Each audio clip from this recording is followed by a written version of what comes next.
Heck yeah!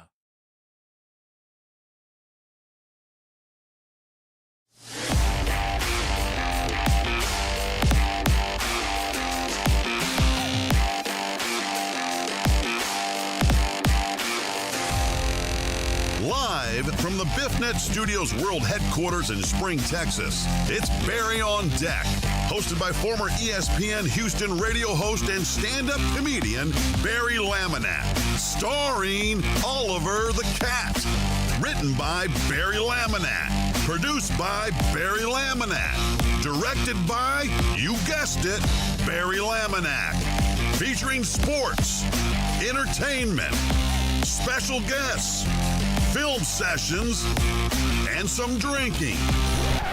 Okay, a lot of drinking. Viewer discretion is advised. And now, here's your host, Barry Laminack. What the fuck? What the fuck? What the fuck?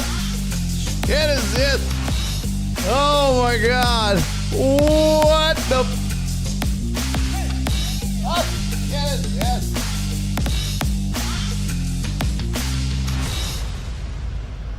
Oh, hell no. Hell no.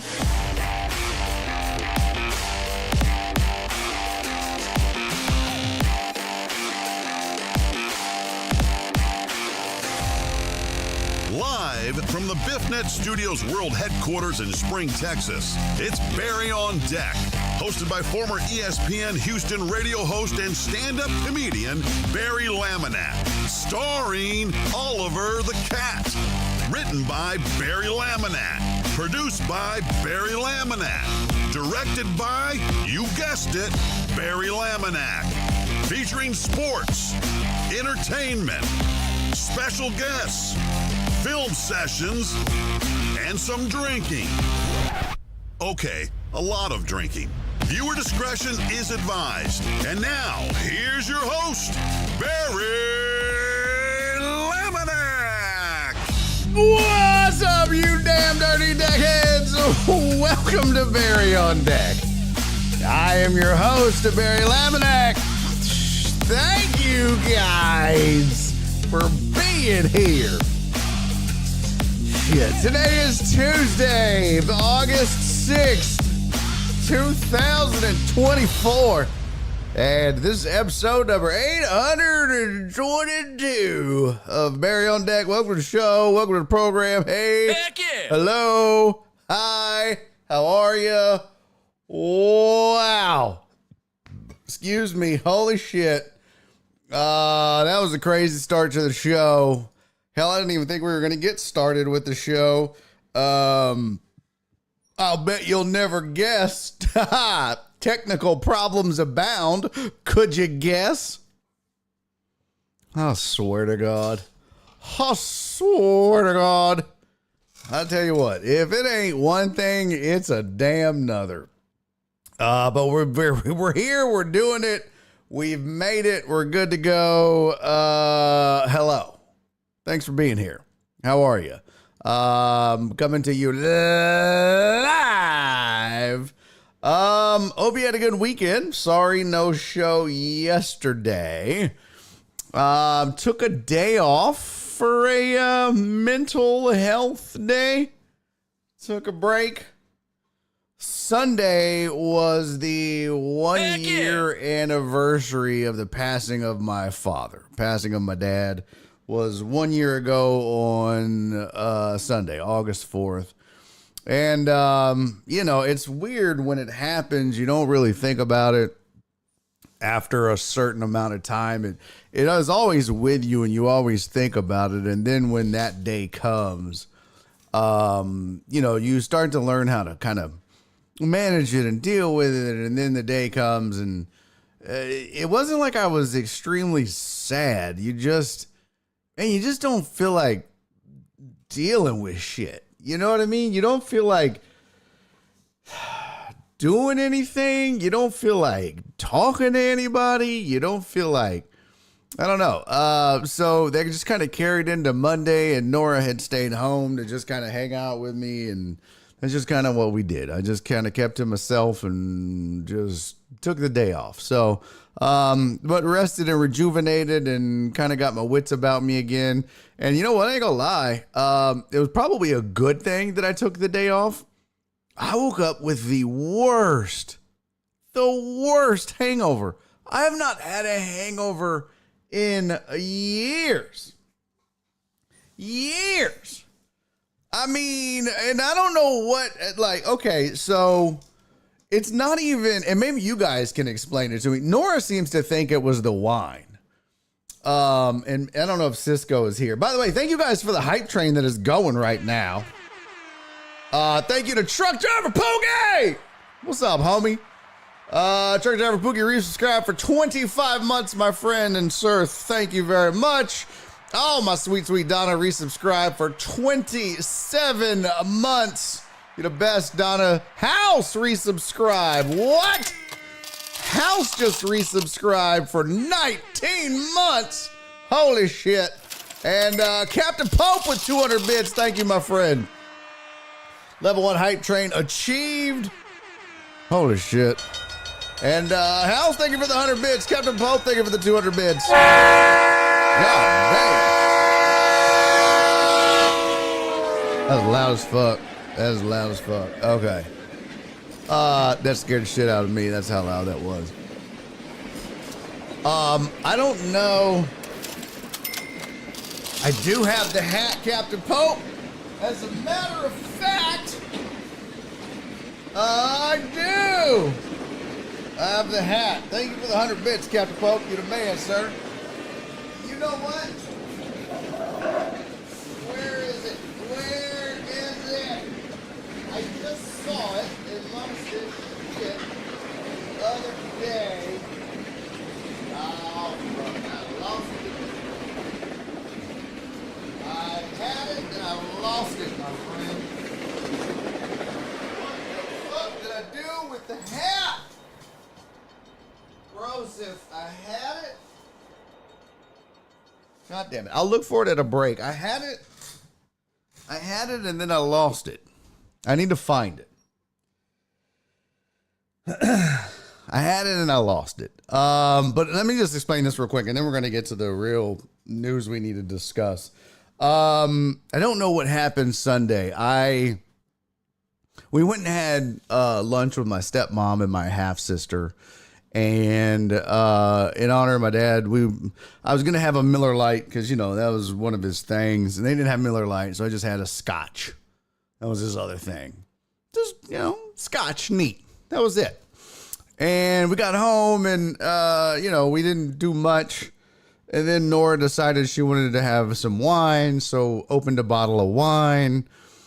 And it was spaced out far apart, and I wasn't like, you know, I wasn't even tipsy off of the bottle of scotch or the glass of scotch. I mean, it was just a pour, and it, you know, it was at dinner or at lunch, and it had no bearing on anything, so that I thought. And then later in the evening, opened up a bottle of wine. Poured Nora the first glass while I was having a snack. And then I said a glass. I didn't mean bottle. Shut up. And then I had a glass of wine. And that was it. I had a glass. Now, the glass was, you know, a typical wine glass, but it might have been, I'm thinking maybe half full. Put it this way. Bottle of wine. Nora drank 2 glasses. I drank 1 glass, and that was the bottle. So Nora had 2/3 of the bottle of wine, and I had 1/3 of the bottle of wine. That doesn't feel like a lot of wine. Now, she woke up fine. I mean, you know, she was fine. I woke up feeling like I got hit by a goddamn Mack truck. Jesus, it was awful. Yo, what up, Todd? Good to see you, man. Todd said, I think I drink wrong. I always end up drinking 2 bottles when I drink wine. Yeah. That would be Nora if I let her. T-Mac said 2 beers feel nothing. Wake up with a splitting headache. Damn. Yeah, that sucks. Lone Star Light does that to me. Jeez. Hey, what's up, Tiffany? Good to see you, sweetie. We gonna run a trade on this Twitcher. My problem with wine and anything, I'm a gulper. Well, she hit it with a that's what she said. That was Pop saying, "Stop drinking, asshole." No, it's weird. I don't know. Yeah, Donna said tannins in the wine that causes headaches. I don't know. It was a Coppola wine. It was a 2018. It was a Cabernet Sauvignon. That's how you have to say it, by the way. You have to say it like that because it's fancy. So you don't just say cab. You don't just say Cabernet Sauvignon. You say Cabernet Sauvignon. That's what it was. And it was a Coppola 2018 cab. And Jesus Christ. I woke up and I felt like shit. Nora was fine. Nora didn't feel shit. I felt awful. Awful. So it was a good thing I took the day off. Not going to lie. And I will say this. You know what I've never had a problem with? William Chris wine. Nora and I can sit down and drink a bottle of William Chris wine, and I feel good. I don't have a hangover, so we'll be ordering from you, Sir Cisco. We were talking about that yesterday. We will be placing an order with you, my friend, very, very soon. What the fuck is that? Going across the bottom. I hate you so much. Get out of here. Scram, beat it, kid. There it goes. So I will be placing an order with you soon, sir. Montepulciano. Huh? I don't know. As long as it wasn't Merlot, it'll get you sideways. Oh. I just say it really fast because I don't know how to say it right. Damn, Jen. Jen said I wouldn't know somebody drank mine. Blame Nora, okay? Blame Nora. Blame that.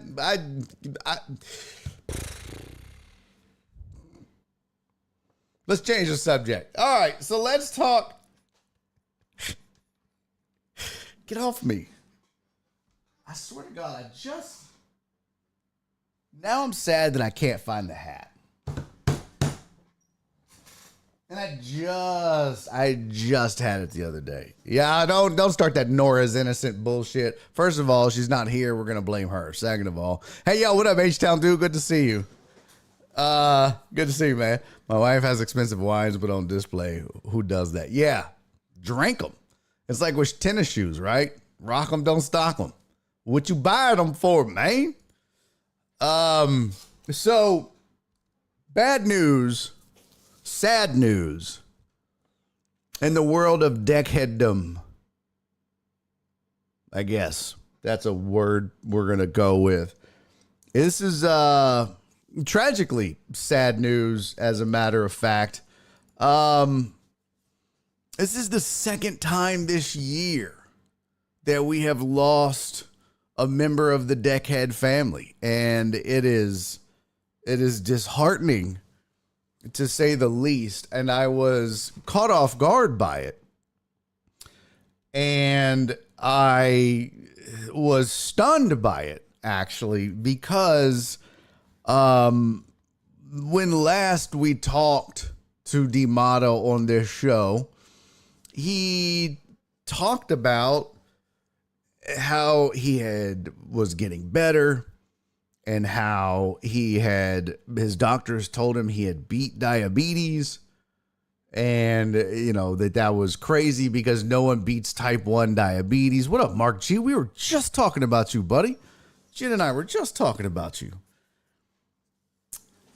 And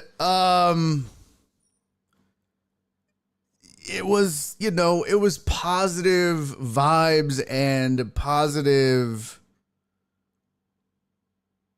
talk from DMata. He was looking forward to a final prognosis. We had a running joke and a running dialogue on this show about his leg, and there was some discussions where he was probably going to lose his leg, but he the way he looked at it, the way he approached it, and the way he took it head on was nothing short of amazing, really. And of course, we don't know what he was going through internally or with his family, but he, at least here and at least amongst us, he always joked about he got to be the Barry on deck pirate. He was going to have a peg leg, and he loved that I joked about it, and he told me as much. And I was like, hey buddy, if this bothers you, I don't want to joke about it and upset you. He goes, no, I love it. I think it's hilarious and it doesn't bother me at all. And he was so good about it. And that's just how DMata was, man. DMata was, first of all, he was hilarious. And second of all, he never hesitated to tell me what he thought. And thirdly, DMata was one of the most generous people that I know and had the pleasure of knowing.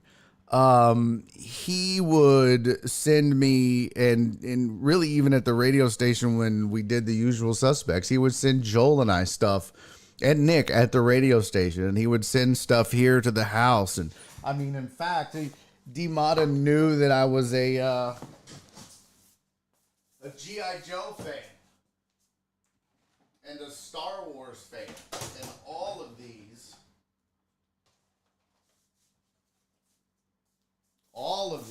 are courtesy of DMata. I mean, that's the kind of guy that he was. He knew I grew up loving G.I. Joe. So what does he do? He goes out and gets me G.I. Joe action figures for display on the set in the office. And he got this one because I called it Bubba Fett one day, and the whole chat roasted me. And so, of course, he had to get me a Boba Fett. But this was the kind of guy he was. I mean, I'm looking at, I mean, look at this. This was DMata in a nutshell. I mean, this is crazy, bro. This was my guy. Look at this. I mean, 1, 2, 3, 4, 5 G.I. Joe action figures from DMata. Right? And then he sent me 2 Star Wars action figures. A Boba Fett and a Mandalorian. And then he sent me a Baby Yoda action figure. And then he sent me a silver dollar. He sent me, he would send me the most thoughtful things. He knew I was a big Houston Oilers fan from back in the day, and I still have them. He sent me, I'll be right back. Don't go nowhere, chat. Don't go nowhere.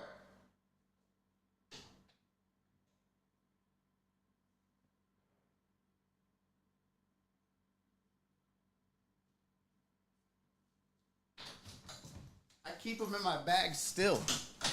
This is just the kind of guy he was. Like, he would just send you the coolest, little, most thoughtful things. He sent me these pencils one day. Old Oilers, and these are like from back in the day. These are old Houston Oilers team pencils, because he knew I grew up an Oilers fan as a kid. And so he found these Oilers pencils, I guess, or he had these Oilers pencils from way back in the day. These original Oilers pencils. Here, let me see. Look at that. Just old Oilers pencils. Never been, I mean, but that's, and a lot of times you might look at that and be like, well, that's ridiculous, but it's not. And I literally went and got my backpack this is the backpack that I carry with me everywhere. This is my laptop. But I keep those right here because that's how thoughtful it was. I just keep them in my backpack because that's the kind of dude that DMata was, man. He had given me he gave both Joel and I think what was called was it a silverback? I'd have to go get it. It's in my closet. But it was it a silver dollar? I forget the name of it now, but it was a dollar bill that had silver on it. I forget the name of it. And he was like, have you ever heard of this name of this dollar? And I was like, yeah, I've heard of that before. And he sent one to me and to Joel and to Nick because he wanted us to have one of those. And if there was a movie that I hadn't seen, DMata would burn it on a USB drive and send it to me so that I could watch it while I was on the road. I could just plug it into my laptop. And I mean, this dude was the kindest, the most thoughtful guy. And it's funny because jokingly, I had to tell him, hey, dude, you gotta, DMata is the reason I have a P.O. box. Because he was so kind and he would send me so much cool stuff that Nora thought I had a stalker. This is a true story. Nora thought I had a stalker and she was worried because shit would just show up to the house from DMata. And she was like, I'm really worried that people have our address. And so I got a P.O. box and I told DMata, hey, bro, I love you. And I know that you are, you know, I know, you know, I love you, but Nora's freaked out. So let's just send it to the P.O. box. He goes, you bet, man. And, you know, he would still send shit and he would still send me USB drives. I think I have one in the back there with just a whole bunch of movies on them and shit. He was just a good dude, man. He was just a kind, funny, just genuinely down to earth, good dude.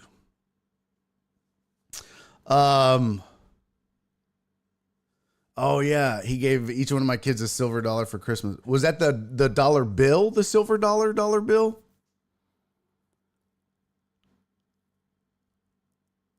Oh yeah, Cece said, "Oh wait, no, yeah, that's what he gave me, not a $2 bill."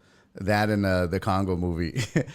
Yeah, no, not a Sacagawea coin, not a Susan B. Anthony. It was like a for me, it was a dollar bill. I forget what they call it. It's called like I don't know. It's like a dollar bill. I don't know.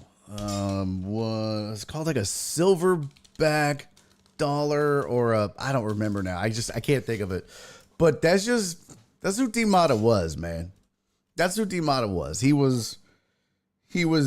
just loved giving shit to people. And then look in the chat. Everybody's like, oh yeah, he gave me one of those dollars. Oh yeah, he gave me one of those, some movies. Oh yeah, he gave me that stuff. Hey, what up, poor Marine?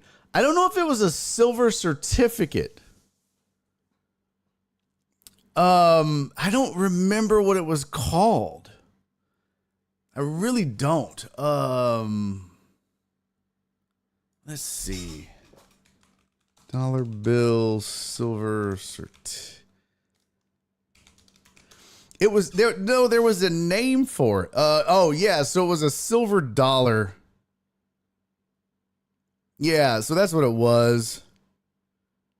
Because I'm looking at it online and it says silver dollar. But these aren't right. Some of these are. Yeah, it was a silver dollar bill. Yeah. I think it was called a silver dollar. Yes, you're correct. But I don't know if it was a certificate. But I want to go find it. But it would take too long to go find it. But that's just, I mean, I have so much shit around here from DMata, and it's just heartbreaking. I know how much he loved his kids. I know how much he loved this show. I know how much he loved being a part of the Deckhead community. I know how much he loved you guys. I mean, I don't know. You guys meant the world to him, and I know that. And I think that I don't know what the cause was. Like I said in the beginning, the last I had heard, the last I had spoken to him, because unfortunately I found out on Facebook, and the way I found out was a post from his Facebook by his wife. And he actually passed on July 18, which, finding out last night at like 9:00 at night, was really stunning to find out that he had passed mid-July. Now, you know, this was crazy because it was after Barrel, and the whole, like, it was chaotic with coming back from vacation and Barrel and the lights and getting ready to go to Tulsa and filling in on the Killer Bees with Joel, and it was all chaotic. But just, I don't know. It sucks, man, because who's going to keep track of how many shows I owe y'all? Who's going to keep track of how many hours I still owe you guys? That was DMata's thing. He has his little notebook. He'd be like, all right, you owe us another hour. It's just like with Alan, man. Alan would show up early in the chat. DMata would keep track of, the keeper of the spreadsheets. He would keep track. Bear, you owe us an hour. You owe us 30 minutes. You owe us a show. And he loved to get roasted, just like Alan did. He would send me photos. Anytime we did a roast, DMata would send me photos and couldn't wait to be roasted. He loved it so much. He was such a, what's the word I'm looking for? He was a glutton for punishment. He loved it. He loved it. I don't know how people like it, but he loved it. And, I mean, hence him saying, hey, I'm going to be a pirate. He was about to lose his leg, and he would get in this chat and joke about losing his leg and becoming the official Barry on Deck pirate.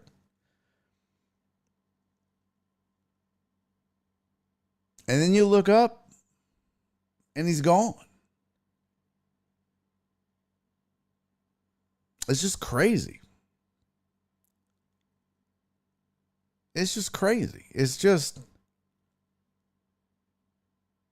I don't know. Poor Marie says, sorry to ask what happened to DMata, or do you know? I don't know. Everything was, as far as I know, and the last time that, you know, we had spoken and he had talked in the chat, he had said that his doctors had told him that, you know, he had beaten type 1 diabetes. And that now he was just waiting on the final prognosis on his leg, and was he going to have it amputated or not? And was he going to, you know, and if he was going to get a prosthetic leg. And that's what we were waiting on. And then you look up and he passed away. Yeah, and that's the sad thing, Donna. He had spent all this time in the hospital. And that's just, God bless him, man. all this time in the hospital, just God. Yeah, Hal said Alan and DMata both were so nice all the time. Yeah, I can't recall ever having crosswords or seeing or getting the vibe of either one of them being in a bad mood. That's true. And I don't want to be one of those guys that, rewrites history and tries to remember somebody different than how they were. You know what I mean? But that's really true. I don't ever remember DMata. He would fuss at me, but it was never like he was mad at me. And he was always joking. And he was fine with being the butt of the joke. And we would all mess with him about his porn addiction and eating ass. Those were the two running jokes for sure. And he loved it. He absolutely loved it. Loved it.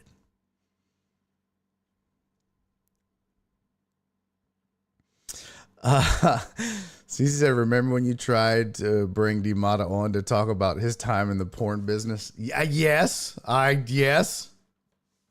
do remember that. Yep. I sure do. Tried to get him to come on and talk about it, and it was a goddamn train wreck. It was a nightmare. And I was just like, Jesus Christ, DMata. Just what? Jesus. It's just so funny, man. Just no matter what they were going through, even the hardest times, they always showed up and always here. Yeah, that's what's crazy, man. That's what's crazy. That's what sucks. That's what's sad.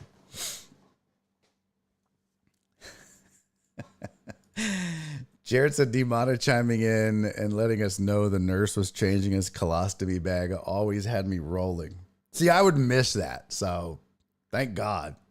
I'd be like, bro, what? Mark said, shit, the last thing I remember him talking about was kicking the nurse out of the room so he could put pants on.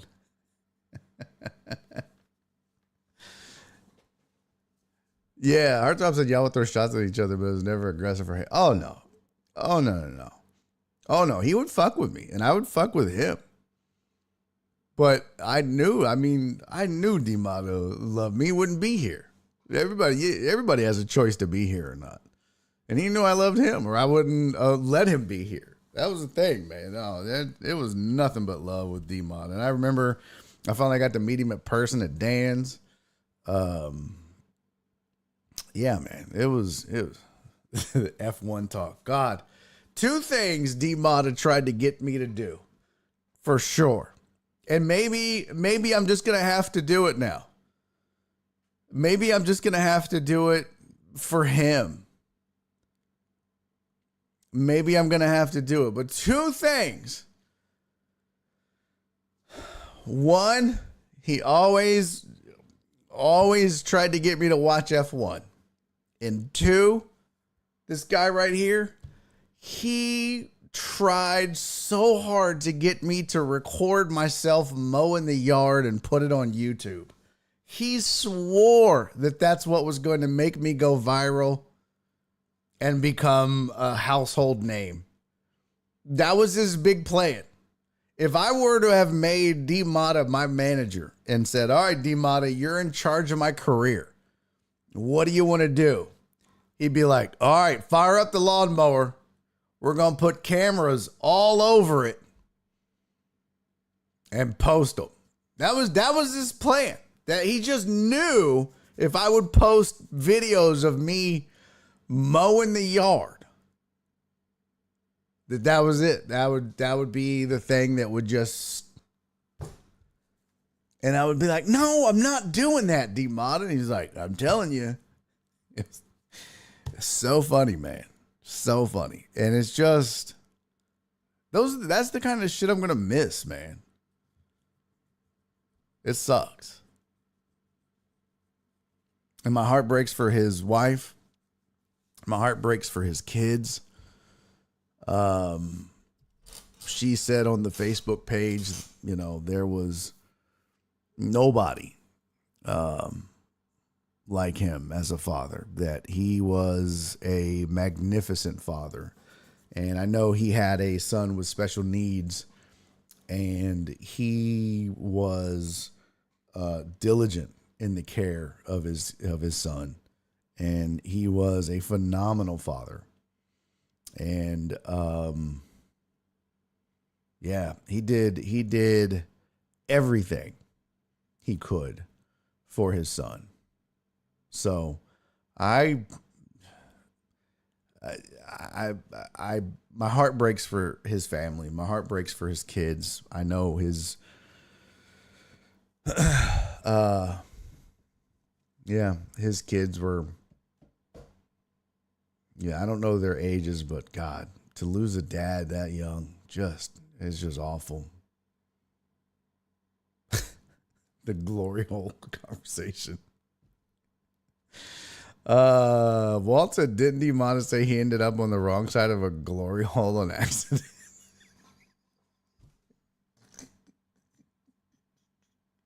Yes. Yes. Oh my God, DMata. Yes, he did. Oh my God, he's so funny, dude. Oh my God, Walt, I totally forgot about that. Oh my God. Oh shit. Hal said DMata Memorial F1 segment. Let's go. I almost feel like we have to talk F1 now. Flip said July 18. Were we still without power? No, I think we had power back by then. I think that was I think power was, I think it was back by then. Don said that was the day I learned what a glory hole was. Hardtop said if DMata was your agent, you'd be the only person to simultaneously be sponsored by Pornhub and HGTV. And he would love it. He would love it. Oh my God, he would love it. He would absolutely love it. Yeah, he would be in heaven. He was the show's resident sex store worker. Yeah. He that was his claim to fame. Worked at a porn store. What a deviant. What a magnificent, wonderful, lovely, awesome deviant. Our deviant. The best deviant.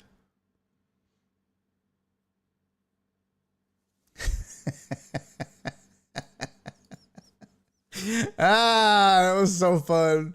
Mark said that reminds me of that segment you did for him where you acted like you knew F1 and just made shit up for a few minutes.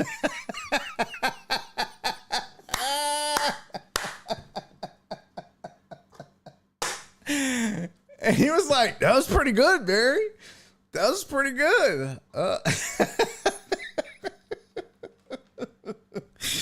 I loved me some DMata, man. Loved me some DMata. Gosh.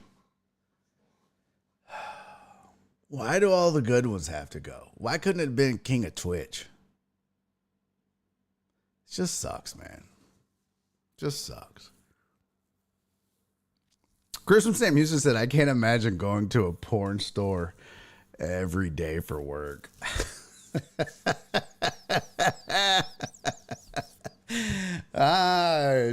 If it pays the bills, it pays the bills. I couldn't imagine ending up on the wrong side of a glory hole at work. That's a rough day at the office.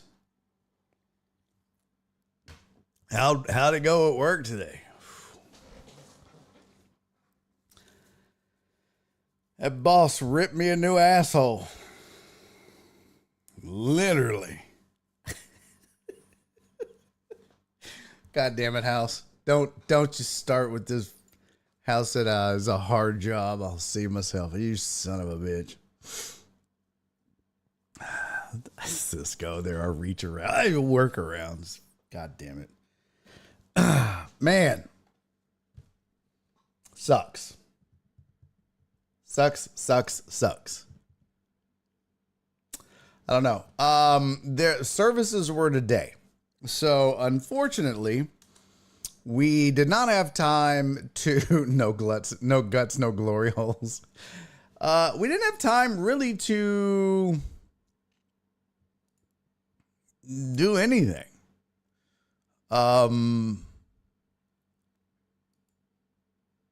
It was, like I said, very sudden. He passed away July 18. His wife just now posted about it and told us about it on his Facebook page. And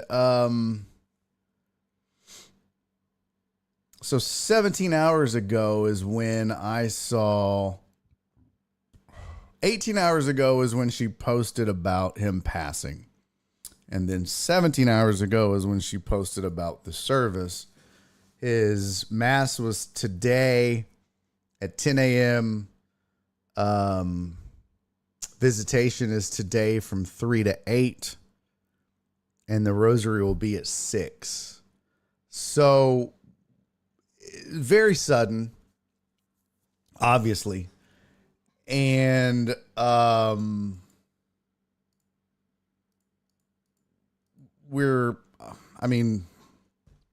we obviously can't, go. I'm not going to be able to get there, especially on this notice. But that being said,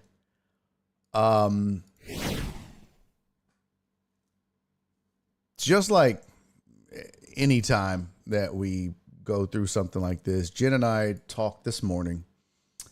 And what we want to do is we want to help out the family. Like I said, he had kids. He leaves behind a wife and kids. And so what we want to do, we obviously aren't going to send anything to the funeral home. We're not going to, be able to go. But what we talked about doing was, instead of getting flowers, I think we're going to hit up Patrick Randall, P. Randizzle, and see if we're going to pay him to send over a plant that, will last and maybe remind her and be a reminder or a remembrance. They last longer than flowers for sure. And that'll be from the Deckheads. And we're also going to send a gift card just to help out with, be it groceries or bills or, whatever. It's what we do. So, yes, I am once again coming to you, Deckheads, and saying, hey, we please rally and do what you can. I understand times are tough and everybody's stretched thin, and I get that. And I certainly don't expect you guys to give more than you are capable of. I will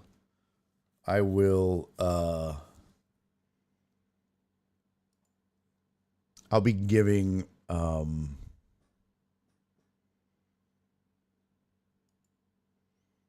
be adding hold on one second. I'm gonna put this up real quick. I just wanted to have this up for now. There we go.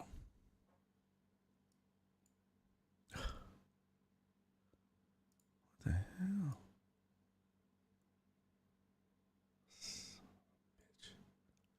I screwed that up.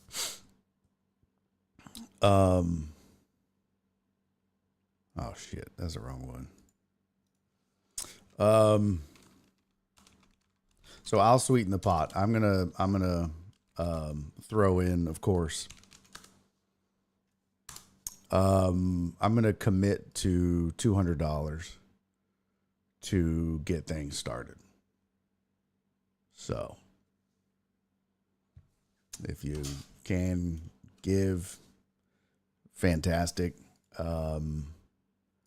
Like I said, I know times are tough and things are difficult.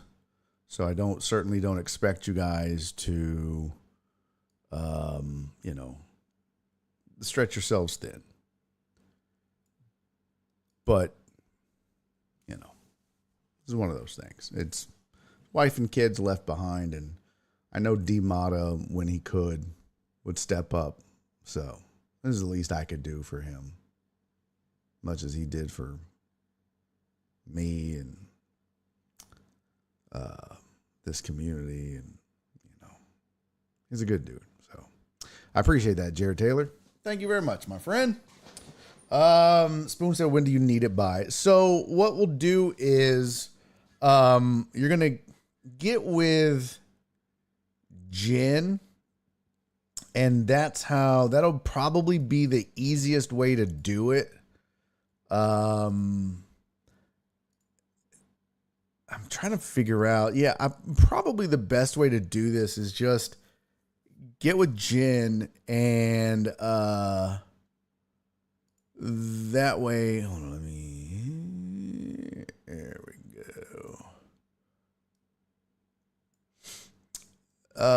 I don't know how she's going to want to do this, right? So I don't know.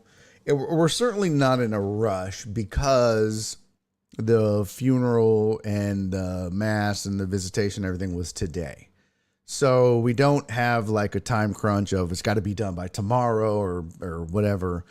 I think when we discussed it this morning, Jen and I, we basically just said, let's give everybody till the end of the week.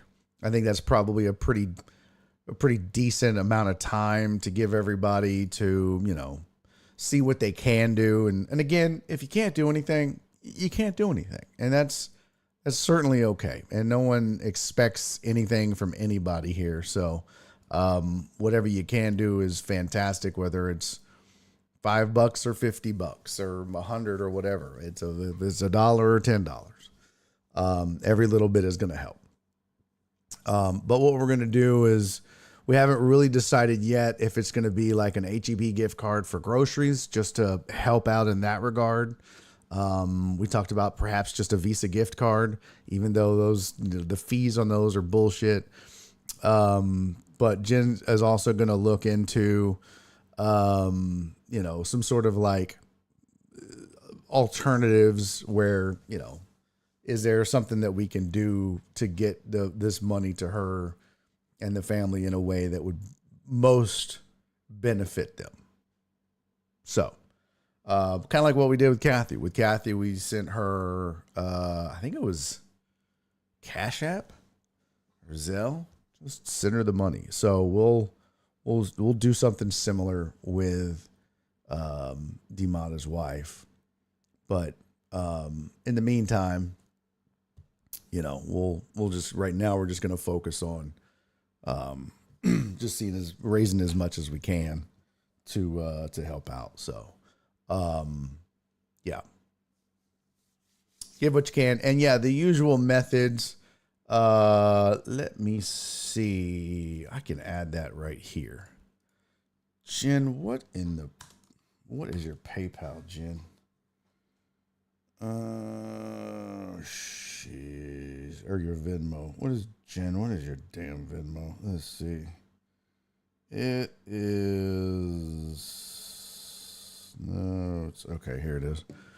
It is, no, not bits because then that gets taxed, and then you got to pay tax again. And then, no, don't do it that way. It's much easier just to do this, because then it's all just, there's no business transactions involved. This is much cleaner. There we go. So there's Jen's Venmo. And, hey, love you, House. Appreciate you for stopping by, brother. Thank you. Appreciate you being here, man. Thanks for the resub, and thanks for hanging out, man. Don't be a stranger, dickhead.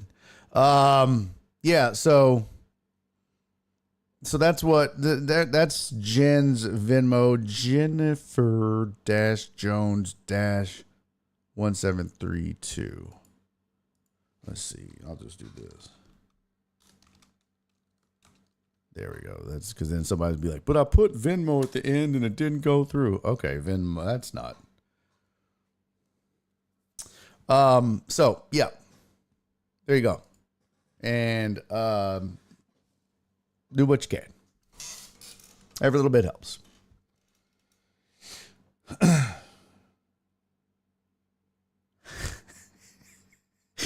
Jared says his wife's going to get a gift from Barry on Deck. Watch the latest episode and find out about his glory hole.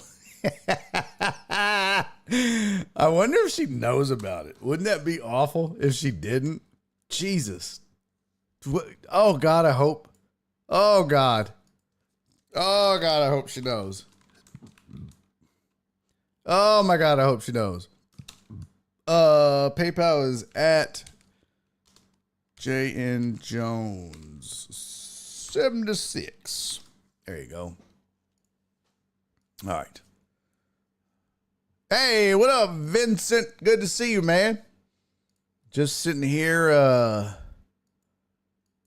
somberly talking about the passing of another deckhead. God damn, it sucks getting old, man. Actually, I think I'm going to put this down here. That's probably the better place to put it. Yeah, why don't we swap this, right? Let's swap it. Let's put, oh, shit. No, reset. Let's swap this. There we go.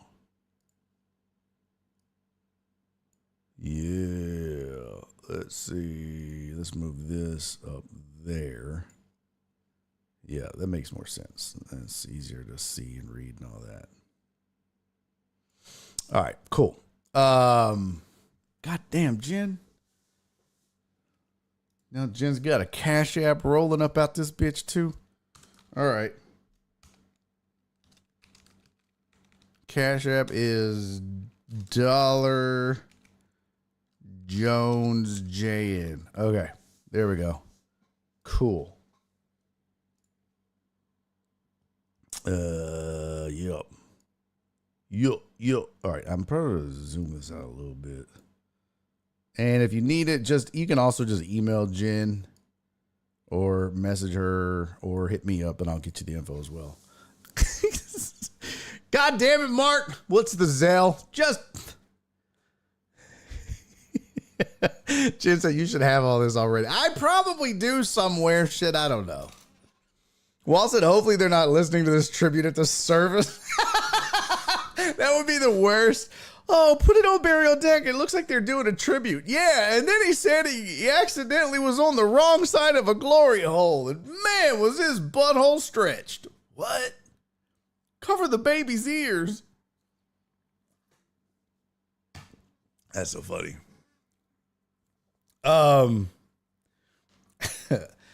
So yeah, give what you can, man. That's the second deckhead that has passed away this summer. And the third friend of the show with Fred Fowler passing away. This has been it's been crazy, man. It's been absolutely crazy. Yeah, man. He had kids. Vincent, it's tough, man. Look at this. This is him with his baby girl. Sucks, dude. Sucks. I'm gonna actually move this overlay. I don't like it there. And y'all know me and my OCD. Damn it.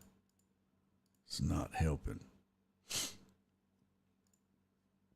I gotta put this over here. There we go. That's much better. Yes, that works better. Damn, Clarence said the fourth person I know. Yeah, man. That sucks.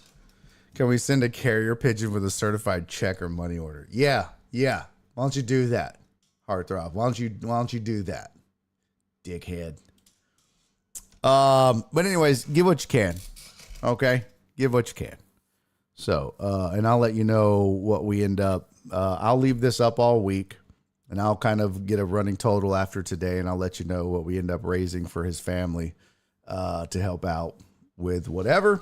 And we'll get that money over to his wife. And like I said, we talked about a HEB gift card or something like that, but hell, it could always just be sending her the cash just to help out in whatever way she needs it. So there you go. All right. Rest in peace to DMata, man. Rest in peace to DMata. Just so sad.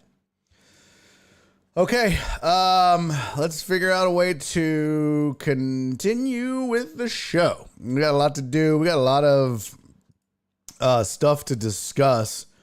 There are some things that I need to talk to you guys about that sports wise and non-sports wise. We got to get into some of this Olympics. We've got to get into some non-Olympics. Let's just start with our headlines and then we'll work our way through it. Yeah. So let's like we always do. Let's start there and then we'll mosey through.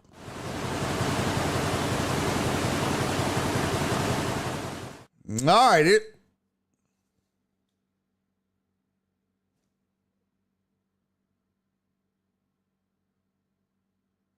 The fuck was that? What in the fuck was that? What in the shit was that? Yes, bitch. You know what that was? That was me screwing up the slides. Oh well. Can't win them all. Here, we'll just have to go with this.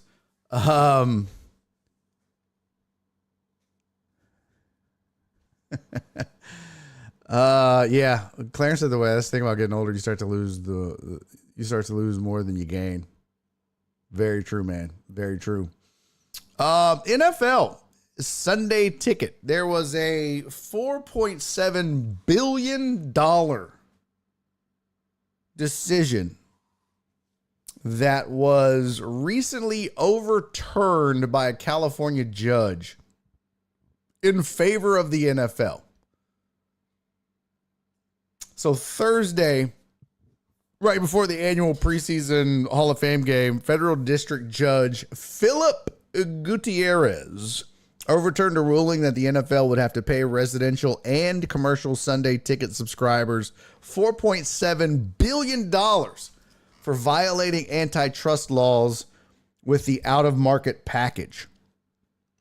The court finds that the jury's damages awards were not based on the evidence and reasonable inferences, but instead were more akin to guesswork or speculation. The judge said in his ruling, plaintiffs must prove the reasonableness of each of the assumptions upon which the damages calculation is based. The judge had previously said in June, according to the Associated Press, as covered by Pro Football Talk, it was not immediately clear whether this means there would be a different dollar figure assigned to the antitrust violation or perhaps a new trial. NFL Sunday Ticket was available exclusively on DirecTV until last season when it moved to YouTube. I got to be honest with you. Here's a quote. It says, quote, the NFL's media distribution model is the most fan-friendly in sports, with all games broadcast locally on free over-the-air television, in addition to many other choices available for fans who want even more access to NFL content. We will continue to pursue all avenues in defense of the claims brought in this case. Here's the thing that I couldn't help but think. Now, maybe I'm wrong, okay? Maybe I'm wrong. Maybe I'm off. And if I'm wrong, if I'm off, tell me. I mean, if I'm If I'm wrong, say so. But this really feels like somebody got in the judge's pocket. That's what it feels like. That's what it feels like. I have nothing to base that off of. I have no evidence. I have no insight, no sources. All I know is that when a jury is presented evidence and makes a ruling based upon the evidence, and then a judge single-handedly steps in and goes, nope, not going to allow it. I'm not going to allow you to make this decision as 12 capable human beings. I'm smarter than you. You didn't do what I said you should do, because this is all a judgment. This is all gray area. And I don't think you met the requirements. Ergo, overruled. You're welcome, NFL. I mean, think about that. It literally says, the court finds the jury damages awards were not based on the evidence and reasonable inferences. That is so vague. Somebody define reasonable inferences for me. You know what this does? It leaves it up to interpretation. It leaves it up to interpretation from a judge who maybe could be susceptible to corruption, bribes by billionaires. Barry, how could you? Oh, I know. Isn't that crazy to think that? Wow, that would be super wild to think that 32 billionaires would bribe a judge. That's wild. That doesn't happen in the real world. There's no way. There's no way. Hey, what's up, Jamal? Justice Winford, the real J Monkey, said, plot twist, all 12 jury members have Sunday ticket. I mean, look, it's wild to me when you use language like reasonable inferences, but says that it was instead akin to guesswork or speculation. What the fuck is the difference, Judge? What's the difference between a reasonable inference and guesswork and speculation? It's all the same shit, really. It's all the same shit. A reasonable inference is just as good as guesswork in my book, because none of it is based on fact. Because reasonable, I'm wondering if there's like a definition of reasonable inferences. Let's see, reasonable inference. Reasonable inference rule is a principle that allows a jury to use their common sense and draw logical conclusions from the evidence presented in a trial. And this judge, that's the definition as according to LSD.law. And this judge basically said, your common sense sucks, 12 people. I, Judge Dickwad, know better than you. Sorry, your common sense is ass. Mine's not, because I'm a judge and I'm obviously better than you as a person, and I'm obviously smarter than you as a human being. One judge greater than 12 jury. Suck it, nerds. Overruled. That's what it came down to. That's where we're at. This judge, all high and mighty, I'm better than you. Overruled. I rule in favor of the billionaires because you didn't use common sense. You didn't use logic to draw your conclusion. Well, then what the fuck were they doing? Or were they just in there?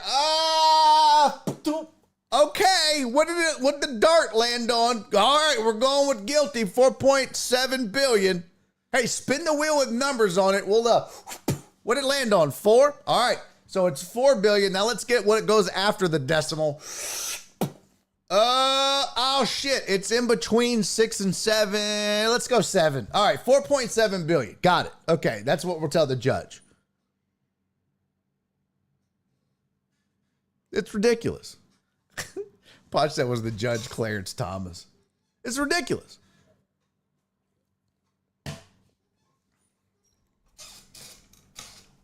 Spoon said I had the NFL package 1 year and it sucked outside of the red zone. Yeah, it's not that great. Jared said NFL screwed themselves. Now all the NFL fan lawyers are going to be looking into it. There'll be another suit. Yeah, I think so too. Yeah, let's be honest. A lot of peers have bad common sense. True. Spoon said, take me. I'm fat. Common sense says, hey, fatty, don't eat that extra Twinkie.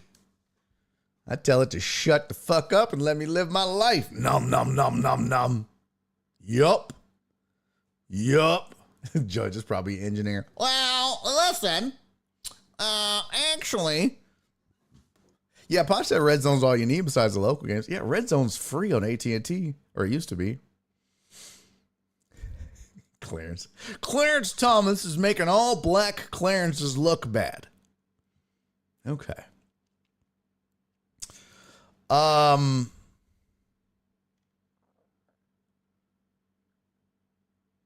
This quote is weird. Plaintiffs must prove the reasonableness of each of the assumptions upon which the damages calculation is based.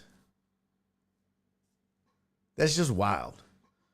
Plaintiffs must prove the reasonableness of each of the assumptions upon which the damages calculation is based.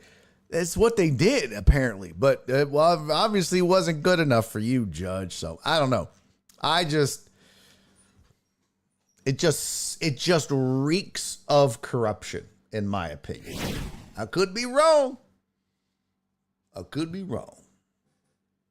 Spoon said I can finally time out someone. Good for you, buddy. Oh, Heartthrob said I got YouTube TV and I'm not spending the money for the ticket. I'll add a sports package for like $10 a month to get Red Zone. Oh, there you go. That's all you need. Red Zone is all you need, dude. All you need. Oh, it's not free on AT&T? It was. I thought it used to be. All right. Sources are saying that the New England Patriots as well as the Cleveland Browns are involved in or looking to get involved with the Niners for a trade or interested in trading for Brandon Ayuk. The scuttlebutt. The scuttlebutt was, hey, John Lynch showed up when camp opened and him and Ayuk had a nice warm handshake.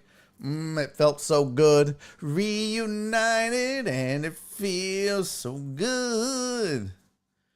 And they were all happy and kumbaya and shit, but contract talks and negotiations really never materialized. They really never happened.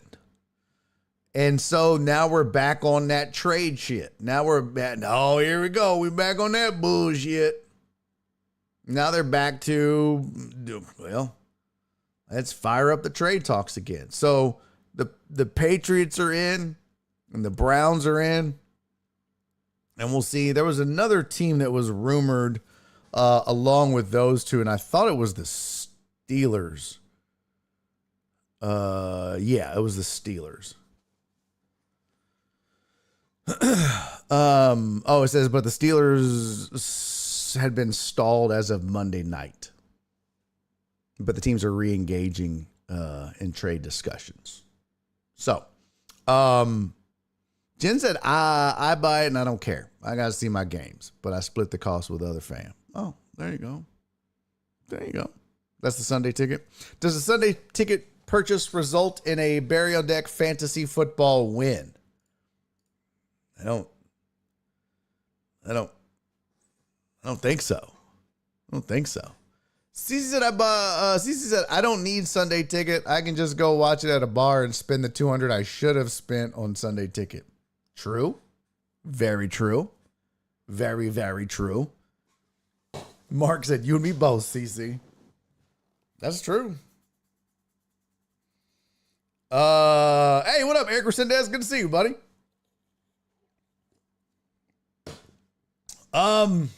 So I think it's interesting. A lot of people are still dead set on the fact that Ayuk is going to be a Niner.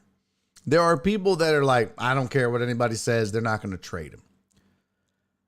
I am not one of those people. I think he's gone.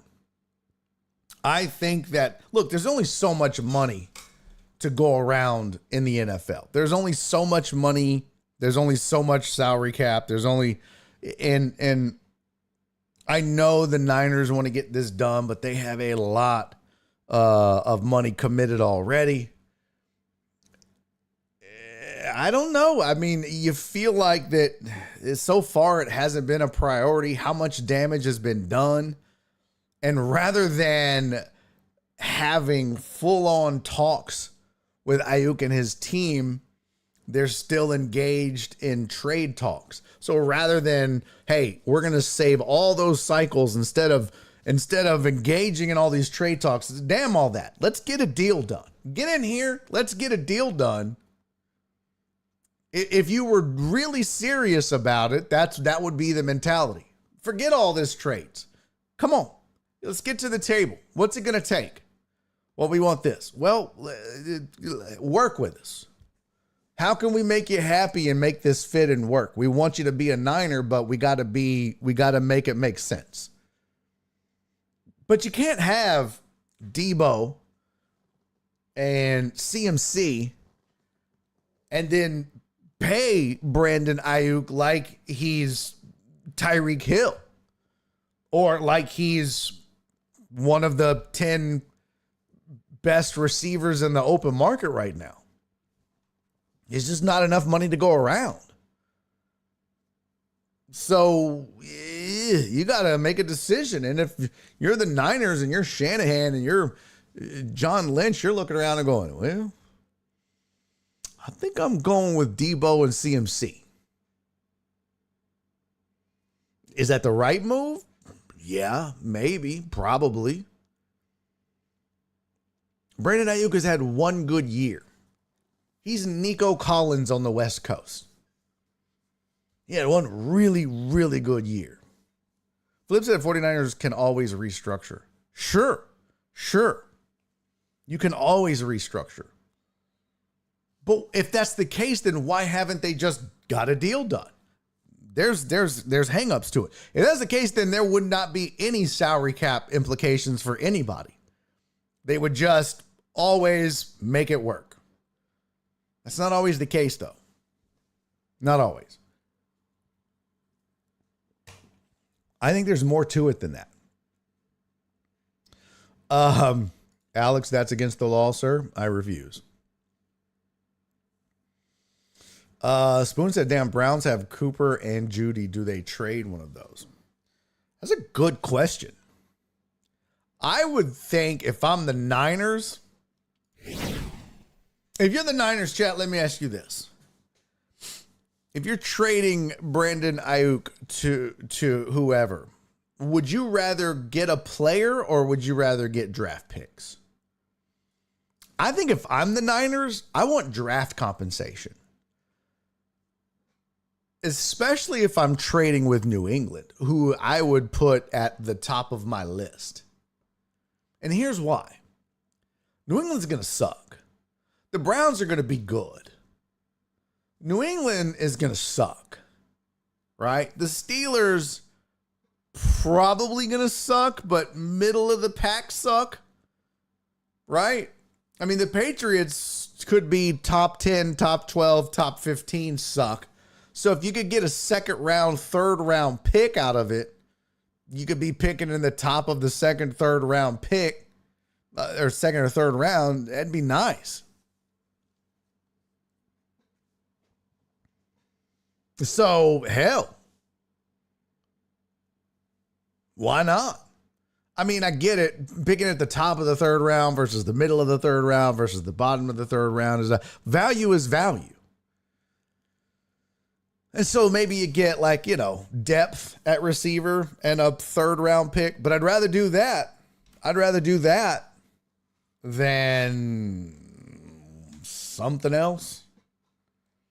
I don't know. Hashtag pity the city. No way they have to win now. You're acting like they're not loaded already. You're acting like they're not already loaded. What's the other? Let's look up, let's see, hold on. ESPN. United States and Brazil are playing, and I just ruined it. Fuck. I just ruined all the Olympic shit. I see it all. Women's soccer is over. U.S. and Germany. Not spoiling it. No spoilers. I really will kick you out if you spoil the Olympics. Some people don't want to know. Let's see. What was I doing? Oh, yeah. NFL teams. The 49ers. All right. Let's look.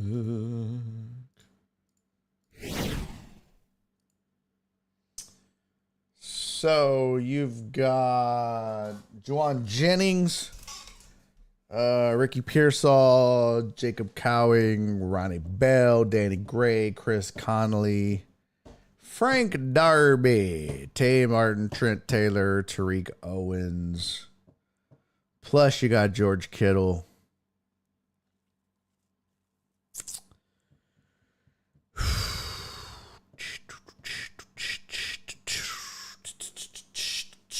Let's see. Oh, boy, that is tiny.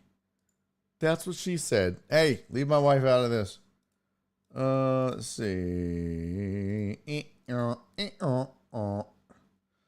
Juwan Jennings last year. 19 catches, 265 yards. Whoosh. And a touchdown. Not great. Okay. And then, yeah, Cowing is a rookie.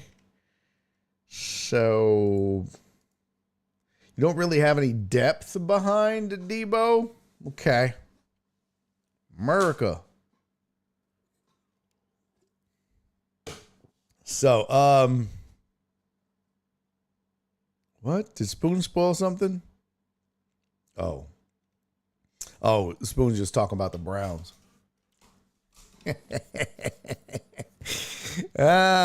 Spoon's talking shit about the Browns and Jen's flexing.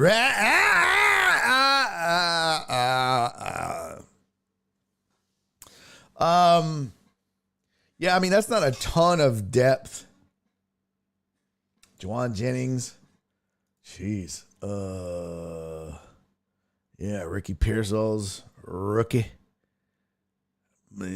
So you got two rookies.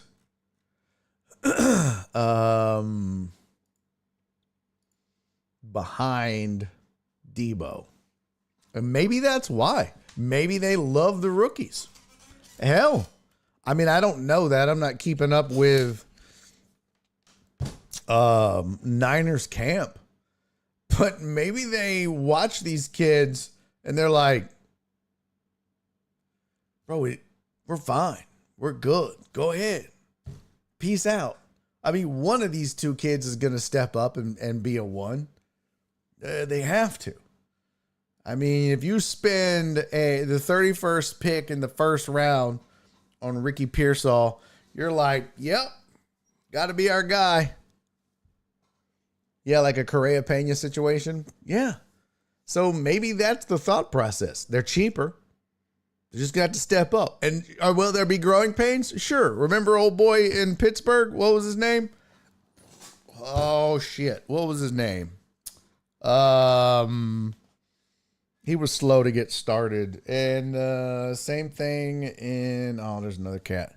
But, yeah, give him a bit. Give him 3 or 4 games. And it's not like, the Niners aren't going to have other options. Obviously, with Debo and CMC and Kittle, you've got plenty. They'll figure it out. But if they do get something back, if you get depth, if you get a solid 3, that'll help. So we'll see. We shall see.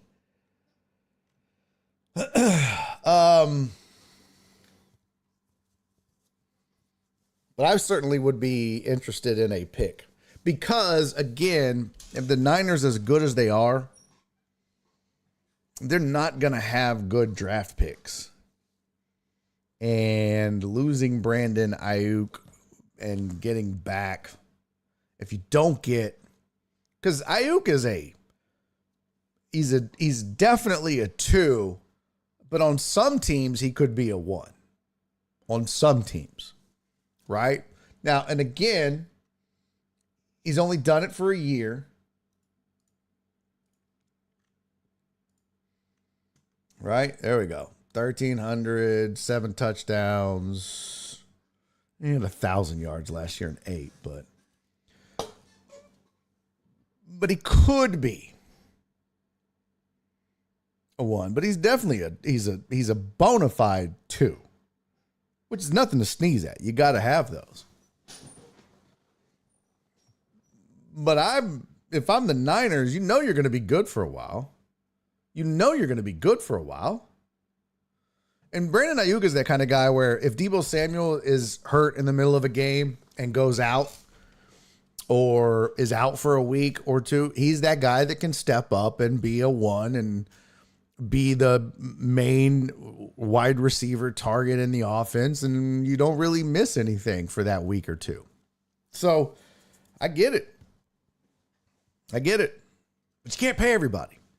And it's like Walt said, they're trying to figure out Brock Purdy's money while they're trying to pay him too. That's a problem. Walt said the Niners' issue is trying to sign Ayuk while trying to figure out Purdy's money. What do you think they're going to do? Who do you think is going to win that? Quarterback, always. Always and forever. So we'll see. But now you know the 3 teams. Patriots, Browns, and the Steelers. And if I'm, if I have my druthers, especially if I'm trying to get picks, I'm hoping New England puts together the best package. Love their package. I'd love to see their package. Who doesn't love to see a good package?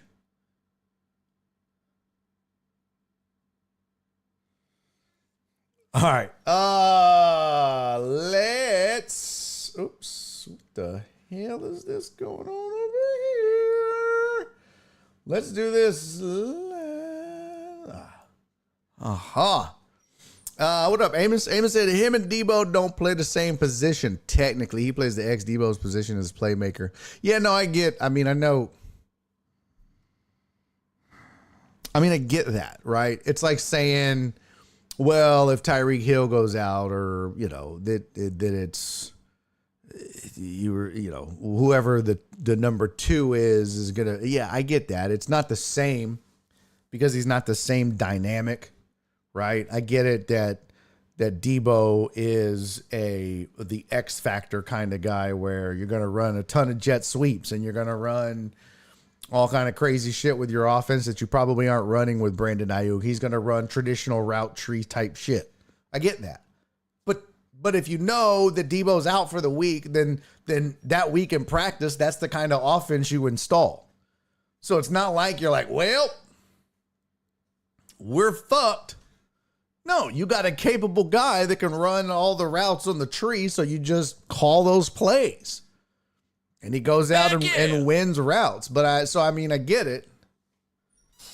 But yeah, you're not losing The drop off, and my point is the drop off in talent and the drop off isn't like going from, Debo to, I don't know. I can't even think of a shitty receiver right now. They'll be cutting all of them by the time they pay Purdy. Yeah, that's true. What up, Joe Pro? Thank you for the resub, buddy. All right. Let me see. They did. I said no. What? I am trying to see everybody's package. Let's see. Bro, we're gonna talk Olympics when we get back. That pole vaulter. Mm-hmm. Yep. Yeah, bricks for hands, Tony. There you go. That's a good one, Jared. Yeah, Kadarius Toney. Yeah. If he had to step up and be the one, you're like, oh, shit. Yeah, good example. So, all right. Let's see. I kind of need to pee. We have an hour left in the show. We got our headlines out of the way. We talked a lot about DMata up front. Rest in peace, DMata. I've got some non-sports. I do want to talk a lot about the Olympics, but I also have something. I mean, we could talk a little Astros. Boy, their bats are cold. So cold. Robert! What up, King? I do want to talk a little Olympics, but guys, I'm infatuated with this thing. I am. I'm infatuated with something, and it's consuming me. It's consuming me, and I kind of need to. I kind of need to talk about it. Well, they say Heartthrob Braves Reds are playing at Bristol Motor Speedway next year. Interesting venue for a baseball game. Oh, I was like, what the fuck is Bristol? Bristol. Thank you. I was like, I don't know what the fuck Bristol is, bro. Is that like Geritol? Excuse me, Lord Jesus. Excuse me, Lord. Okay. Not your best, Cisco. Not your best. You've done much better. All right. Let's take a quick break. I'm gonna go pee. I'm gonna come back. When we come back, we'll talk a little bit of Olympics. But we're gonna pivot to some non-sports because I will have some video. This is just consuming me. And I'm infatuated with it. I can't get enough of it.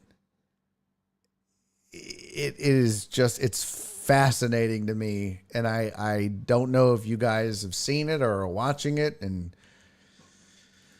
you'll just have to see what I'm talking about. Okay? So stick around for that. Also, it is a Talk About It Tuesday. Yes. It's Talk About It Tuesday. It's Total Dallas here. Total Dallas brings us our Talk About It Tuesday. We'll get to that as well. Our Talk About It Tuesday is we're going to convince Total Dallas as to why he needs to watch Game of Thrones. That is our Talk About It Tuesday. We'll get to that in the last hour, plus the reasons I'm infatuated with the thing I'm infatuated with, plus some Olympic talk. And we might push the Olympic talk to tomorrow. And I've got some announcements for you regarding fantasy football. You don't want to miss it. Stick around. We'll be back right after this. This is Barry on Deck. I'm your host, Barry Laminack. Do not go anywhere, bitches.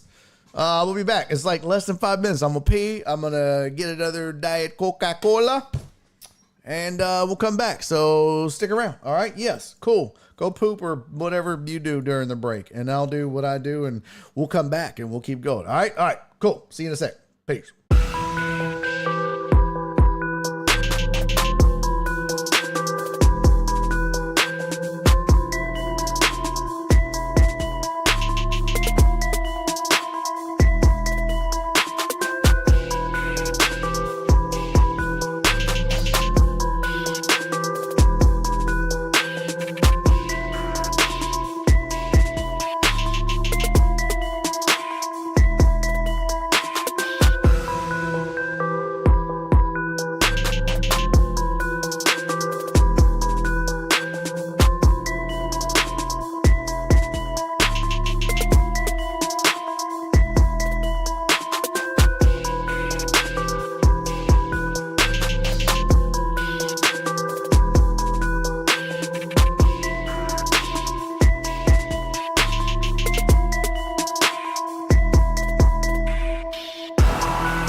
Hey, welcome back to the Barry on Deck. I'm your host, All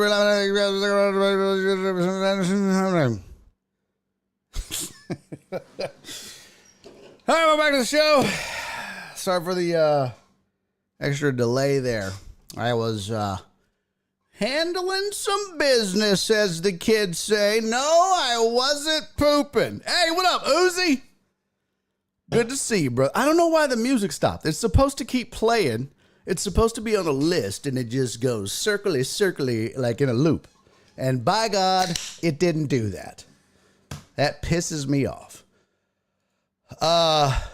Forgive the delay. Oh, nice. Walt said I raced at Bristol Dragway in June. What? That's what's up. Joe Pro knows.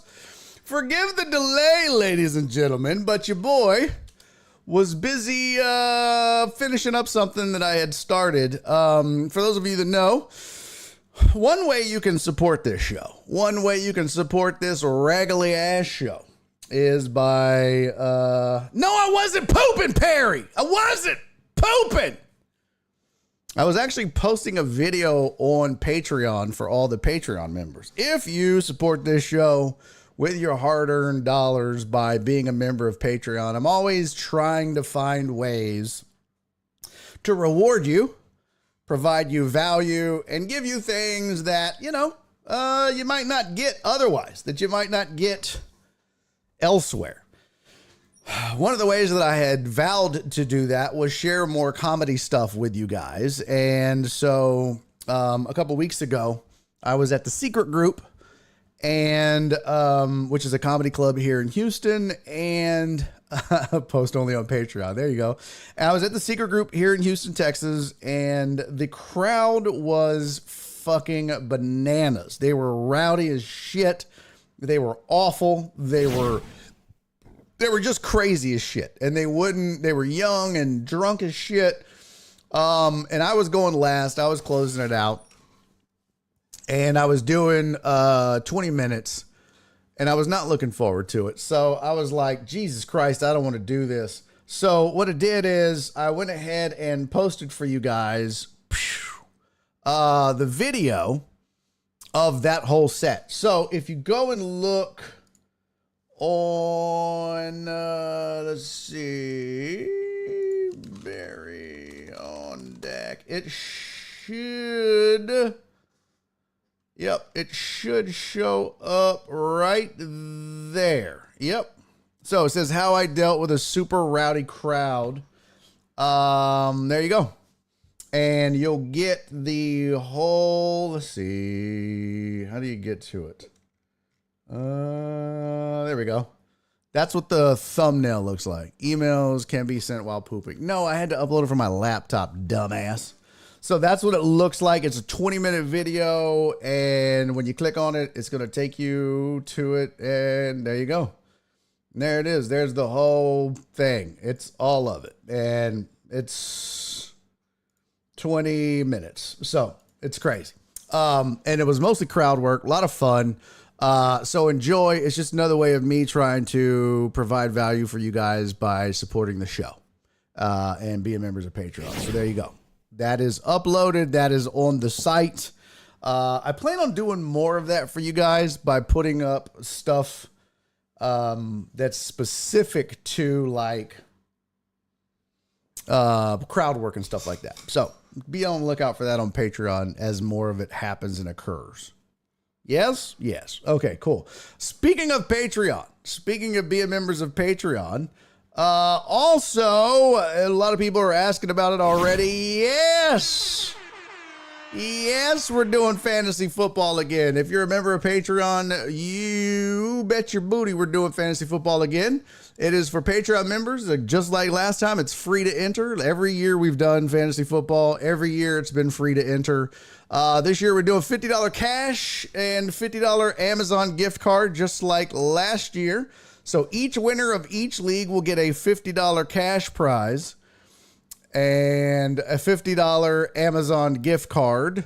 Along with the overall winner, we'll get a shirt. I think Perry had a shirt that says Barry on Deck Fantasy Football Champion.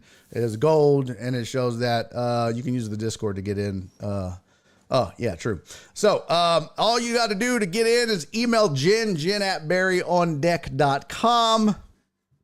Jen at barryondeck.com. We will be drafting August 30th, 31st, and if we need to, September 1st. And we do need league commissioners. So if you are willing to be a league commissioner, it ain't that much extra work. You just got to run the draft and set the league up and shit like that. Please let Jen know when you email her that you're willing to do it. And also, we're going to have an online form to fill out. So actually, you'll probably just, email Jen and let her know you're going to be a commissioner, but you'll actually fill out the form when the time comes. So how much does that pay? For what? Being a commissioner? Fucking nothing. Nothing. Absolutely nothing. Clarence said, will Clarence become a 3-time BOD champion? Stay tuned. Yeah. Clarence is, hats off to you, buddy. Credit where credit is due. Hopefully Barry didn't send Perry's shirt to Amos. Kiss my ass. Kiss my entire ass in my Della Reese voice. No, Robert, you don't get any extra money for being the commissioner. What are you trying to break me? You trying to break me here, Robert? But you get my love and admiration. Does that work? Do you like that? You like that? All right, so get in on it. $50 cash and a $50 Amazon gift card. So, I mean, it's essentially $100 to the winner. Now, last year and every year we've had 4 leagues. So this shit ended up costing me $400 a year. This year I'm thinking we're going to do 3. If we need a 4th, we'll do it, but probably capping it at 3 this year. And simply because I don't know if we're going to fill up a 4th. I think last year I don't know if we struggled to get 4 or not. I think maybe we had extras. I don't know. But yeah, we'll see. But we'll for sure have 3 leagues. I'm sure we can get 30 people. Even though Patreon numbers are dwindling, I still think we can get 30 people to do it. I still think we can get 3 teams or 3 leagues. I'll have the link and everything set up for you guys soon. But just keep in mind, that's the draft days, all right? August 30th, August 31st, and September 1st. If you're a Patreon member, you don't have to pay to enter. It is free. This is for Patreon members. This league is just for Patreon members. I thought about doing public leagues, but it's like, it's a extra hassle. So this is just for Patreon members. Again, it's just a way of saying thank you for supporting me and supporting the show and keeping this thing going. All right. It's a way for me to thank you and give back. No, Eric, actually, if you want to be the commissioner, email Jen and let her know, but you'll actually enter via a link to a spreadsheet or a form you'll fill out. I'll have that link for you here in the coming days. So I'll have it done this week and you'll be able to sign up this week. I just don't have it done yet. Okay. So that's one thing. The other thing is shit. Where the fuck did it go? No, we're not doing in-person drafting. We don't have any sponsors this year. We didn't have any sponsors last year. I really need to get back to trying to get people to sponsor shit. I really need to get back on that. I really do. Let me see if I can download this real quick. Boop. There we go. Done. Download. Come on. Yeah, it's all going to be online drafts. And again, if the way we did it last year and the way we do it every year is when you see the sign up form, What you'll do is you'll fill it. We'll post the link on Discord. We'll post the link on Patreon, and we'll post the link here. And then, it'll have the draft dates and you'll put your preferences. So you'll say, my first preference is the 30th. My second preference is the 31st. And then if I have to, I'll draft on Sunday. Right. So that's what you do. And then Jen, it's first come, first serve. And she basically just fills it out by who submitted first, and they get first shot at it. And that's how it is. It's no preferences. It's no anything other than that's it. You fill out the form. When I post the links, whoever goes in first, you get first crack at the date. Okay? We don't play favorites around here. We don't do that. We don't do it. The shit is this? Hold on. What the fuck? Okay, here we go. There we go. All right, and also we are bringing back, I'm happy to... Are you shitting me? Oh, okay. Also happy to report we're bringing back the Barry on Deck Fantasy Pick'em Challenge. Yeah! Fantasy Pick'em Challenge is coming back too. That was a lot of fun. This was Jen's idea last year to make it more fun and to get people that are not necessarily Patreon members and in the league, but still get you guys involved.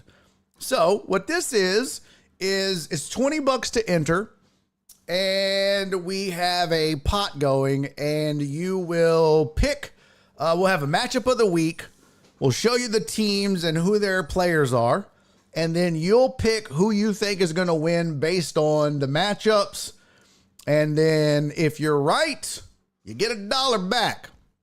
If you're not, the $1 that you lose that week goes into the pot. So there's 18 weeks in the football season, right? It's $20 to enter. $2 from every entry automatically goes into the pot.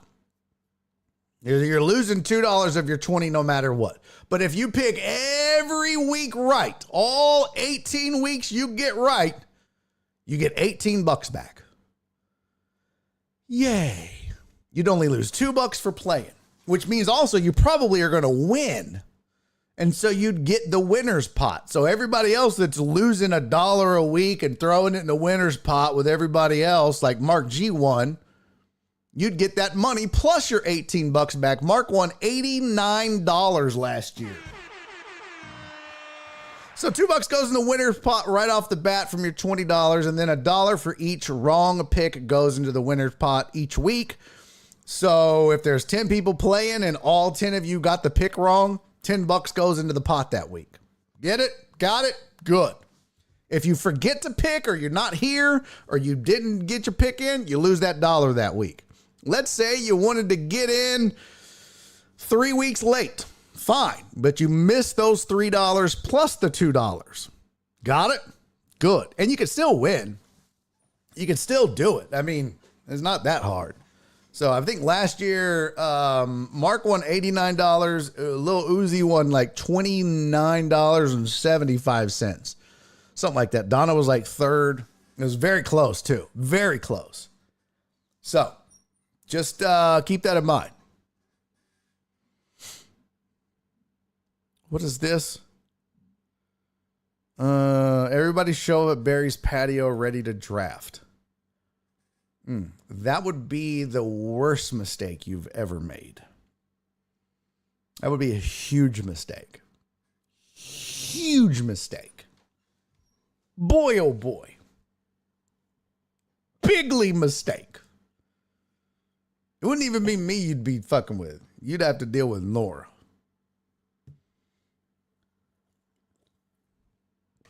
Eric said, can I get one away from Jenny's mom? She was tough to beat last year. Oh, yeah. No shit. She'll be ready this year. So that'll be cool. Fantasy Pick'em is back again as well. Anybody can enter. You don't have to be a Patreon member. If you are a Patreon member, even if you're in a league, you can still enter. So I'm in. I'm going to throw in my $20 and pick them each week. So anybody can play. It's open to everybody. All right. Mark said, pro tip, next year for pick'ems, send your answers in privately. Definitely used that to game the system once I was ahead in the end. Yeah, that's true. That makes it a lot easier. Steve said, what if we all bring weed eaters? First of all, they're trimmers, not weed eaters. Second of all, no. That doesn't make it any better, okay? That doesn't make it any better.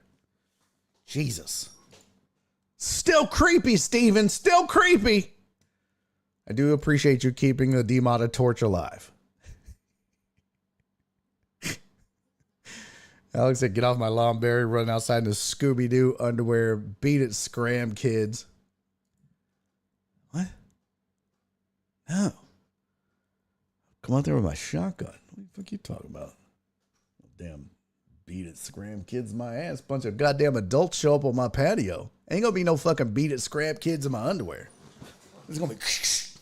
The fuck? T-Max said, what if we all bring lawn mowing equipment and mow? Well, I mean, if you all want to show up and do my yard every week for the football season, for the duration, well, now that's just bring Fireball. Okay, now that's not going to get it. That's definitely not going to get it, Robert.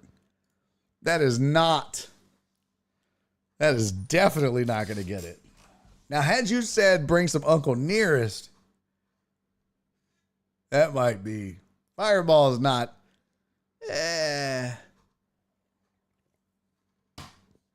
Joe Bro said, ask me to think about anything. Mr. Laminack, when's the last time you actually fired or cleaned a firearm?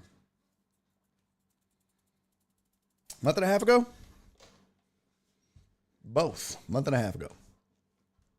Claire said, big boss, anyone in my league want to do a B-dub draft party? All right, I just want to be very clear. If you guys decide you get together, that is all unsanctioned, off book, non-Barry on deck stuff. So, you know, it has nothing to do with me, this show. Jen and I can't be held responsible for any tomfoolery or any shit that goes down. Just want to be very clear about that. Don't show up thinking it's a live draft put on by this show. If you show up with Clarence thinking it's a live draft and he swindles you out of picks and stuff like that's on you. It's all going to be done online. You could do that shit from the comfort of your home. Okay? That's it. Only if Sabonis stopping by. Okay, now we're talking. Steven said, okay, mow the lawn and a 20-pack of buttered tortillas. Okay. Yes, I accept your final offer. What did Jared Taylor said? All mowers set to different heights. Oh, my God. Oh, for fuck's sake, no. No. Jesus Christ. I would have a conniption fit. Are you shitting me? I would lose my mind. Jumper said that idea of that even freaks me out. Oh my God, I would lose my mind.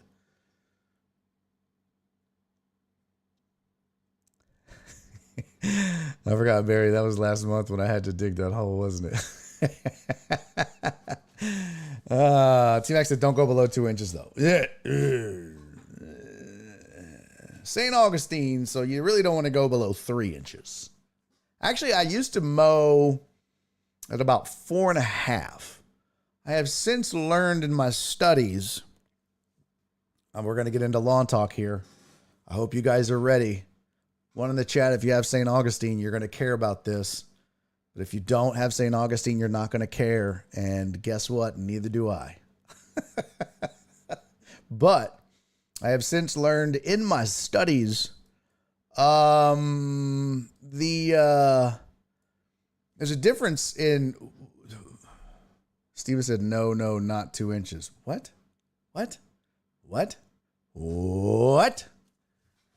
I hear 2 inches isn't optimal. For what?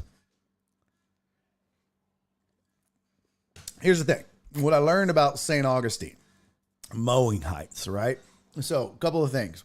In the heat of the summer, like right now when we're hitting temps of 100 and we're in a drought conditions, it's probably best right now to mow higher at about 4 inches, because mowing higher establishes a little bit deeper root zone, and it less likely for your stolons to also get dehydrated and dried out, and your dirt to dry out, as your soil to dry out as fast. So,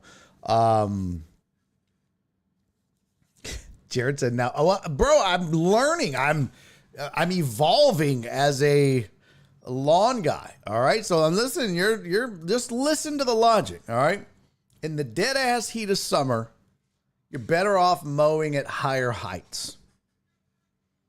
When it's the hottest, that's gonna, again, it keeps the soil a little more shaded.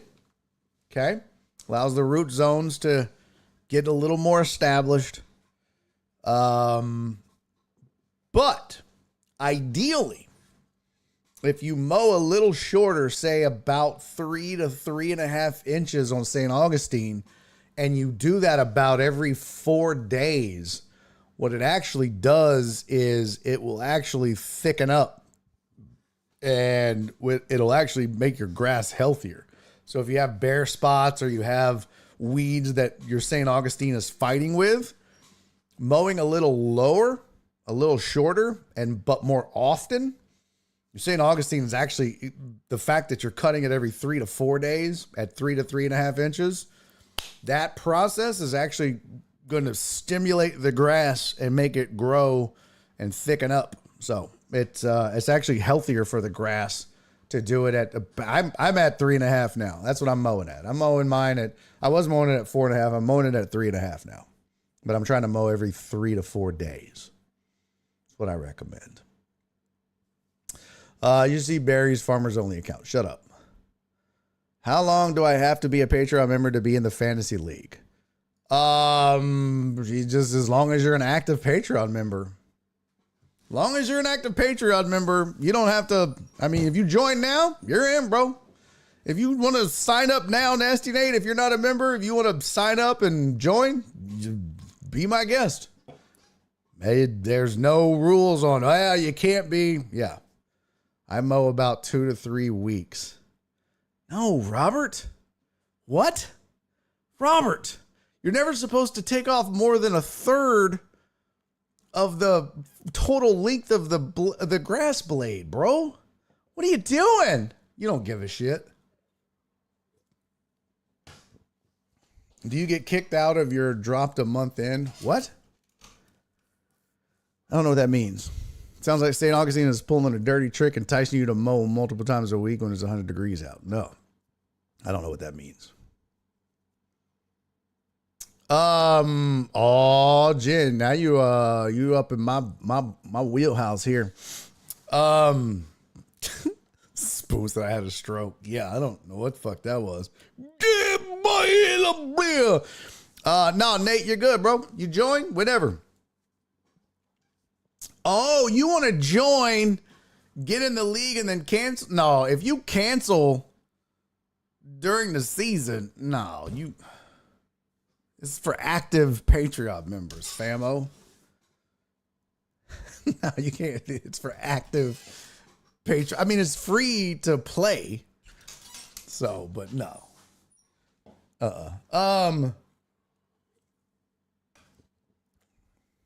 Let's see. I'm on Team Robert. The deer and rabbits like it waist high. Shut up. So Jen had a good long talk question. What about having St. Augustine, but the stupid neighbor's common area has Bermuda and it's blowing in your fucking yard and now it's trying to take over? Great question, Jen. Love it. Yeah, and Jen monitors all that shit. Yeah, Nate, join up for the season. Join up for the season, pimp. Yeah, absolutely. Absolutely. Where is it? So it's a great question, Jen, and a lot of us that have St. Augustine deal with common Bermuda. It's a huge problem. So there's a couple of things you can do. All right. It's very important to pay attention. If you're not paying attention, if you have St. Augustine and you have common Bermuda mixed into your St. Augustine, couple of things. It's going to be a problem no matter what. T-Mac said Bermuda doesn't compete with St. Augustine. Oh no. It does. It does. It does. First thing you want to do is mow high. Bermuda likes to be cut low, and St. Augustine likes to be cut high. So if you mow high, the St. Augustine has a better chance of choking out or competing with the Bermuda, and it can overtake the Bermuda just by mowing high. You'll give it a better chance to overtake the Bermuda. That's the first thing. So you want to make sure you're mowing high. A lot of times the problem is when people, no, not mowing high like Justin Swinford, mow tall. So Jim, whatever your mower is, like if you have yard people, if you have a lawn service, the problem is when they show up, they just cut that shit as short as they can. All the mowers are set to like 1 or 2. They just come in and they're just scalping the shit out of your yards. You don't want that. You want it as high as you can, especially if you have common Bermuda mixed into your St. Augustine. So one, mowing as tall as you can gives the St. Augustine a chance to overtake the Bermuda. Second thing is every May, get you some liquid atrazine and spray. Yeah, you know my lawn guy. Exactly. Tell him he needs to mow high. Tell him you want it adjusted all the way up. Okay? Because if you're mowing low, you're giving that Bermuda a chance because Bermuda has to have sunlight. It has to. Bermuda does not do well with shade, which is why when you mow tall and you let that St. Augustine tower above it, it doesn't get as much direct sunlight over time and it starts to overtake the Bermuda. So mow tall is rule number 1. Rule number 2 is, if you can put some shade up, that's great. But rule number 2, in May, about mid-May to the end of May, get you some liquid atrazine. Atrazine is just a weed killer, but you can get you some liquid atrazine and spray it in your yard. Don't get it around your trees. Don't get it around the drip line of your trees. And if you don't know what the drip line is, it's basically like the canopy of your trees, the outer edge of the trees, that's your drip line. So if you were to wet the tree, whatever it would drip on is the drip line. Make sure you don't get any liquid atrazine in there because that'll get into the root system and it can eventually it'll kill your trees. This is why people tell you, this is why you shouldn't use weed and feed, because weed and feed has atrazine in it and that'll kill trees. But liquid atrazine, when used appropriately, can damage Bermuda grass. But there is also a new, there's some new, what the hell is it? Let me pull it up. There's some new chemicals out that will kill Bermuda grass in St. Augustine. It's just expensive. So if you just want to battle it and not really have to spend a shit ton of money, mow high, liquid atrazine every May, eventually your St. Augustine will overtake it. That's what I'm doing with mine, and it's working. Let me see. Lawn. Weeds types. Bermuda. Here you go. To get rid of Bermuda grass in your St. Augustine, you want to use recognition and fusillade. So and a surfactant. So there it is. There's the formula. You're going to use 0.85 grams per gallon per 1,000 square feet of recognition and 0.55 ounces per gallon per 1,000 square feet of fusillade, and then 1 ounce per gallon of a surfactant, non-ionic surfactant. It'll take about 28 days to get it done. But once you do it, It should work. It says you can spray again after 28 days. Don't mow 7 days before or after. There you go. Hope that helps. Jen said, okay, text it to me. I will. Just remind me. I'll screenshot it. But that's probably the fastest way. But all right. Let's see. So I got that. Hey, Joe Pro, thank you for resubscribing, buddy. I missed it. Barry is the Walter White of fertilizers. Thank you, sir.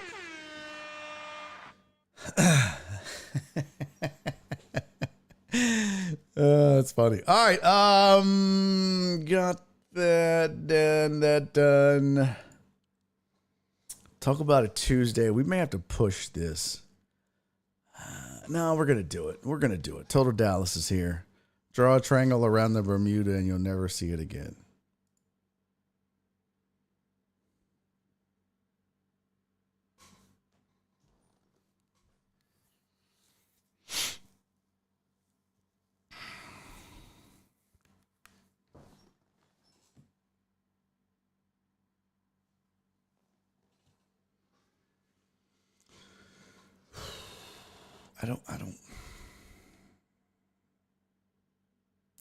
I don't know why. Why are you how you are? Why are you how you are? Told Nelson, you better not time me out. I'm going to time you out for your own Talk About It Tuesday. How's that feel? Huh? All right, here's your Talk About It Tuesday. We do this every Tuesday. So what you're going to do, if you want to give us a topic for next Tuesday, all you got to do is email Jen at barryondeck.com. Jen at barryondeck.com. We need topics. We will talk about it every Tuesday. We will put a topic together and, spoiler alert, talk about it. Today's Talk About It Tuesday topic is from Total Dallas. And his idea was, convince me to watch Game of Thrones. So I'm assuming, Total Dallas, that you have not watched Game of Thrones, which is a crime in and of itself. But I will start. Now, chat, you're in on this. This is a Talk About It Tuesday. We're all in on this. This is for all of us to discuss as a community. So feel free to chime in with your own input and advice and feedback. Behan said House of Dragons is better. Okay. So Total Dallas said, one of my coworkers said I had to watch Game of Thrones over the summer, but I started Shameless instead and got stuck on that. Okay. Damn, Jeff Bell said Total Dallas should love Game of Thrones. It's just like the Cowboys, good all season until the end.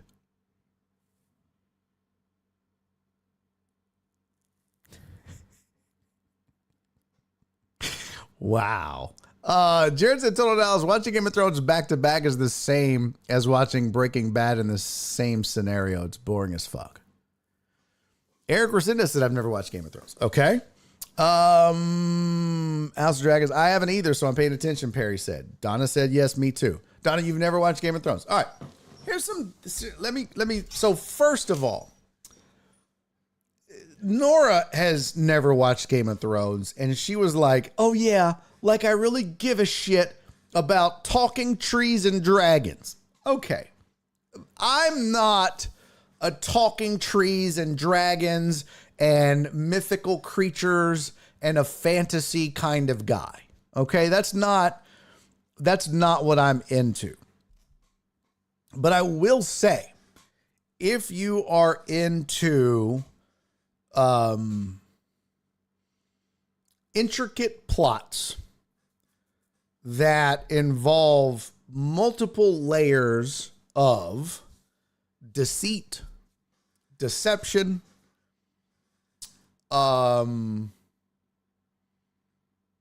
There is essentially what this is 5 families that are feuding with each other, and it is obviously set in a time where, yes, there's, dragons and shit like that, but they actually do a really good job. The dragons, honestly, are one of the coolest things about the whole show. At the end of the day, you start to really dig the dragons. At first, I was like, this is fucking stupid. But then by the end, you're like, the fucking dragons are dope. Okay?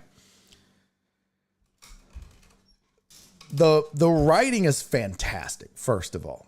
The writing is fantastic. Think of it like a soap opera or a drama as a period piece, right? But think of it but ratcheted up to an extreme level with deception and backstabbing. Oh, did I mention there's nudity and sex and titties? Also, a ton of violence. If you like violence and action, there's that as well. There is a ton of plot twists, so you're not really sure what's going to happen next. When shit happens, there are a lot of surprises where you're like, oh shit, didn't see that coming. And I think that's part of what makes it good for me, was because we talked about this last week. I can watch a show, and because I've read that book, The Hero's Journey, and I understand story arcs and characters, I can watch pretty much any movie or story and go, okay, this is going to happen next. Yep, this is going to happen next. But even with Game of Thrones, I was pleasantly surprised at some of the things that occur throughout the different seasons. And Jared has a great point. Don't get attached to any character. A lot of times in some of these shows, that there are certain things that are not going to happen, right? Certain characters are not off limits. Anything goes in Game of Thrones. And that's kind of the cool thing about it, right? Like, you don't have to... The formulas, they walk a fine line with them in a good way. Captain Pope said the further away HBO gets away from the source material, the worse it is. Need to have GRRM more involved, clearly. Heard there's a lot of incest too. Yeah, look, there's I don't even know how to describe this in the best way.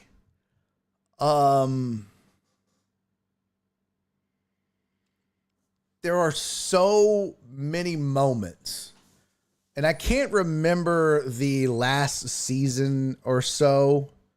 Like Captain Pope said, the latter season sucked. But to me, there were so many moments where you're watching it and you just go, what the fuck? And I mean, literally, when something happens, you're just like, holy shit. Did they just do that? And it's not like it's just once in a while. Those moments exist often.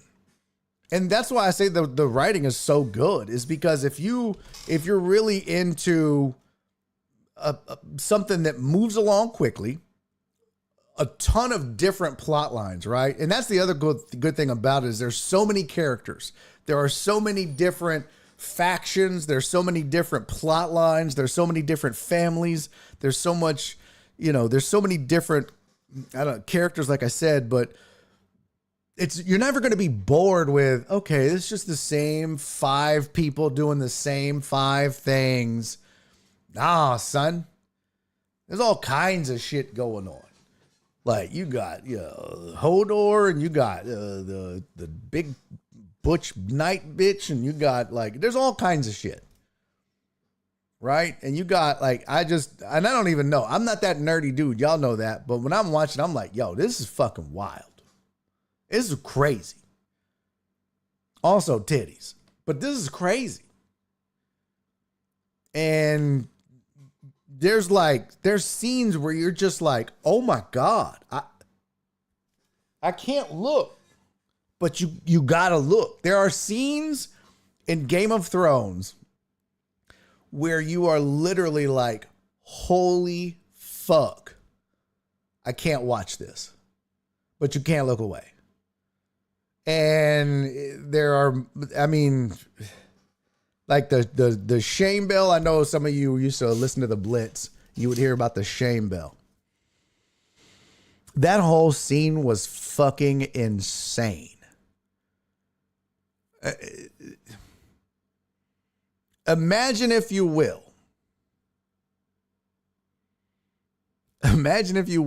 one of the main characters.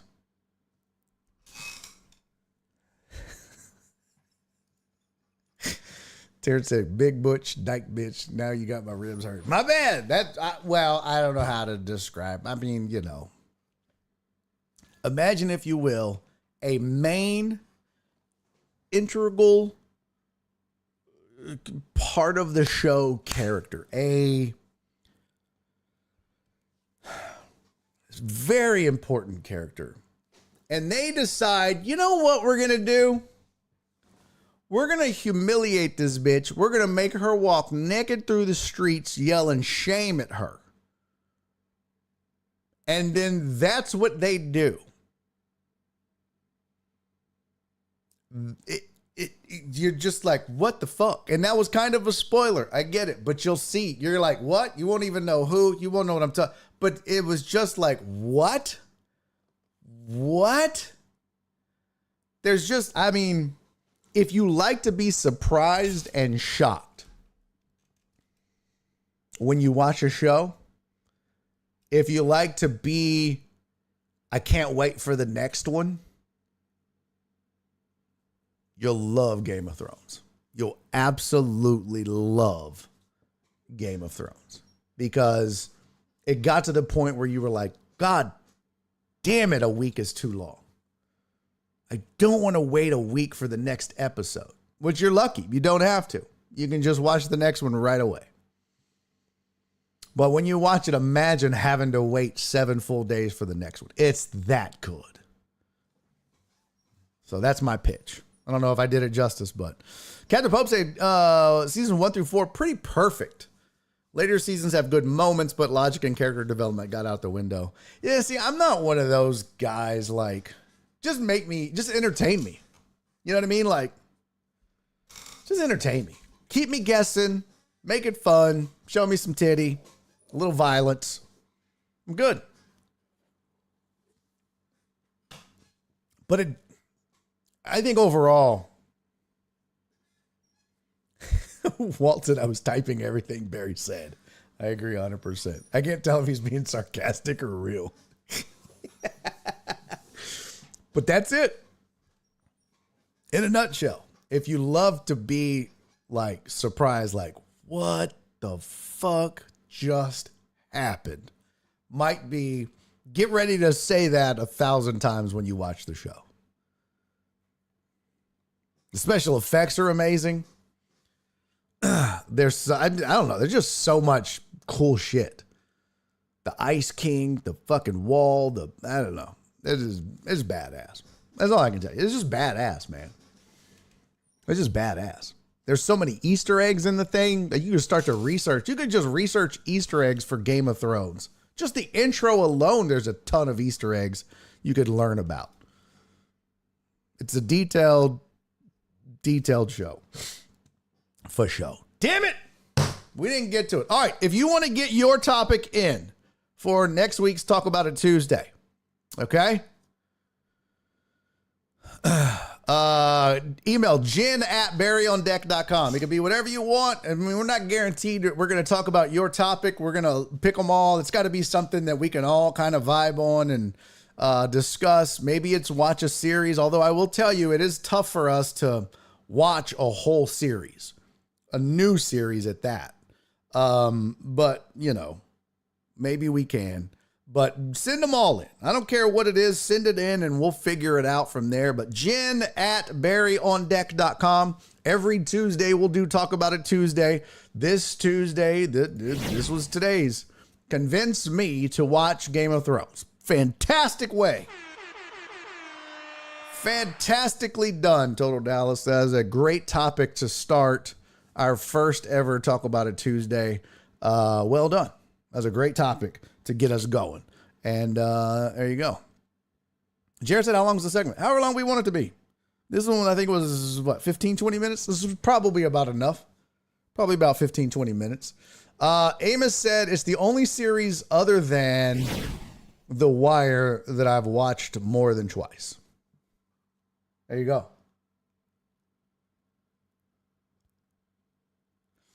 What does that say? Oh, yeah. Joe Bro said, damn, Amos, I'm going to rewatch The Wire right now. Donna said, okay, I can be bought to stay quiet. What? Oh. What? I feel like someone else, this might have been their idea. Huh? Huh? Damn it.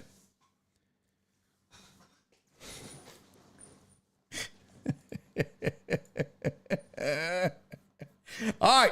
It is 4:56. I guess we're going to have to do the Olympics and this thing that I am just absolutely fascinated by tomorrow.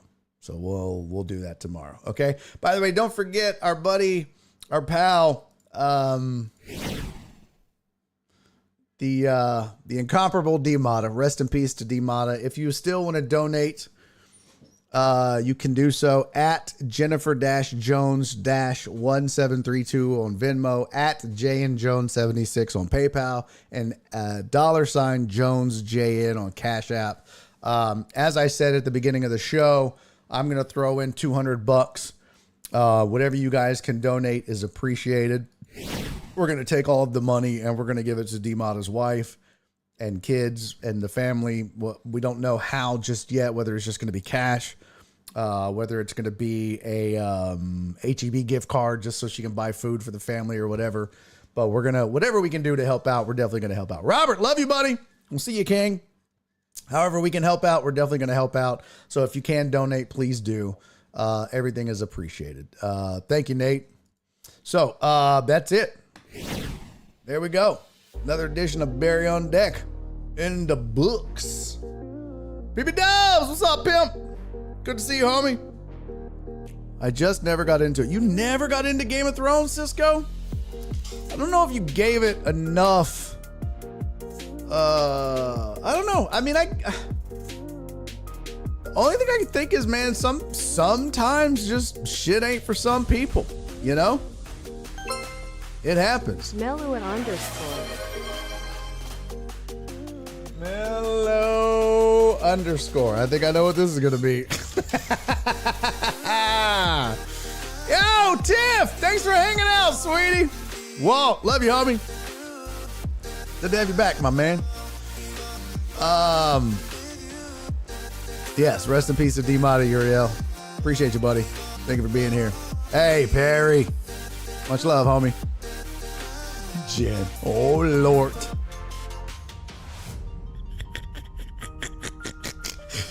All right. Until tomorrow, do me 3 favors, everybody. Be safe. Be kind. And most importantly, love each other. See y'all tomorrow. Rest in peace, DMata. Mark, appreciate you, buddy. Love you, man. All right, we gonna get this raid going. Let's see. Boop. Mellow. Damn, she got 575 titties. Oh my God. Those are big. All right, here we go. Starting the raid. Jared said, Rip DMata will be clock watching this man. Yeah. Somebody's gonna have to do it. Somebody's gonna have to pick the slack for DMata. All right, here we go. Raid is on. Guys, I'll see y'all tomorrow, man. Thanks for hanging out with me. By the way, tomorrow, I don't want to spoil it, but we got to talk Olympics, but we got to talk about Corey Feldman. Oh my God. I can't look away from the train wreck. I can't. I love it so much.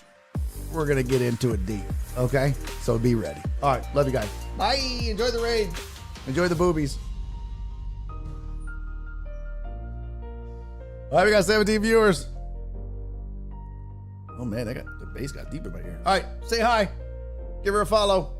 Bye. And he's making a YouTube video.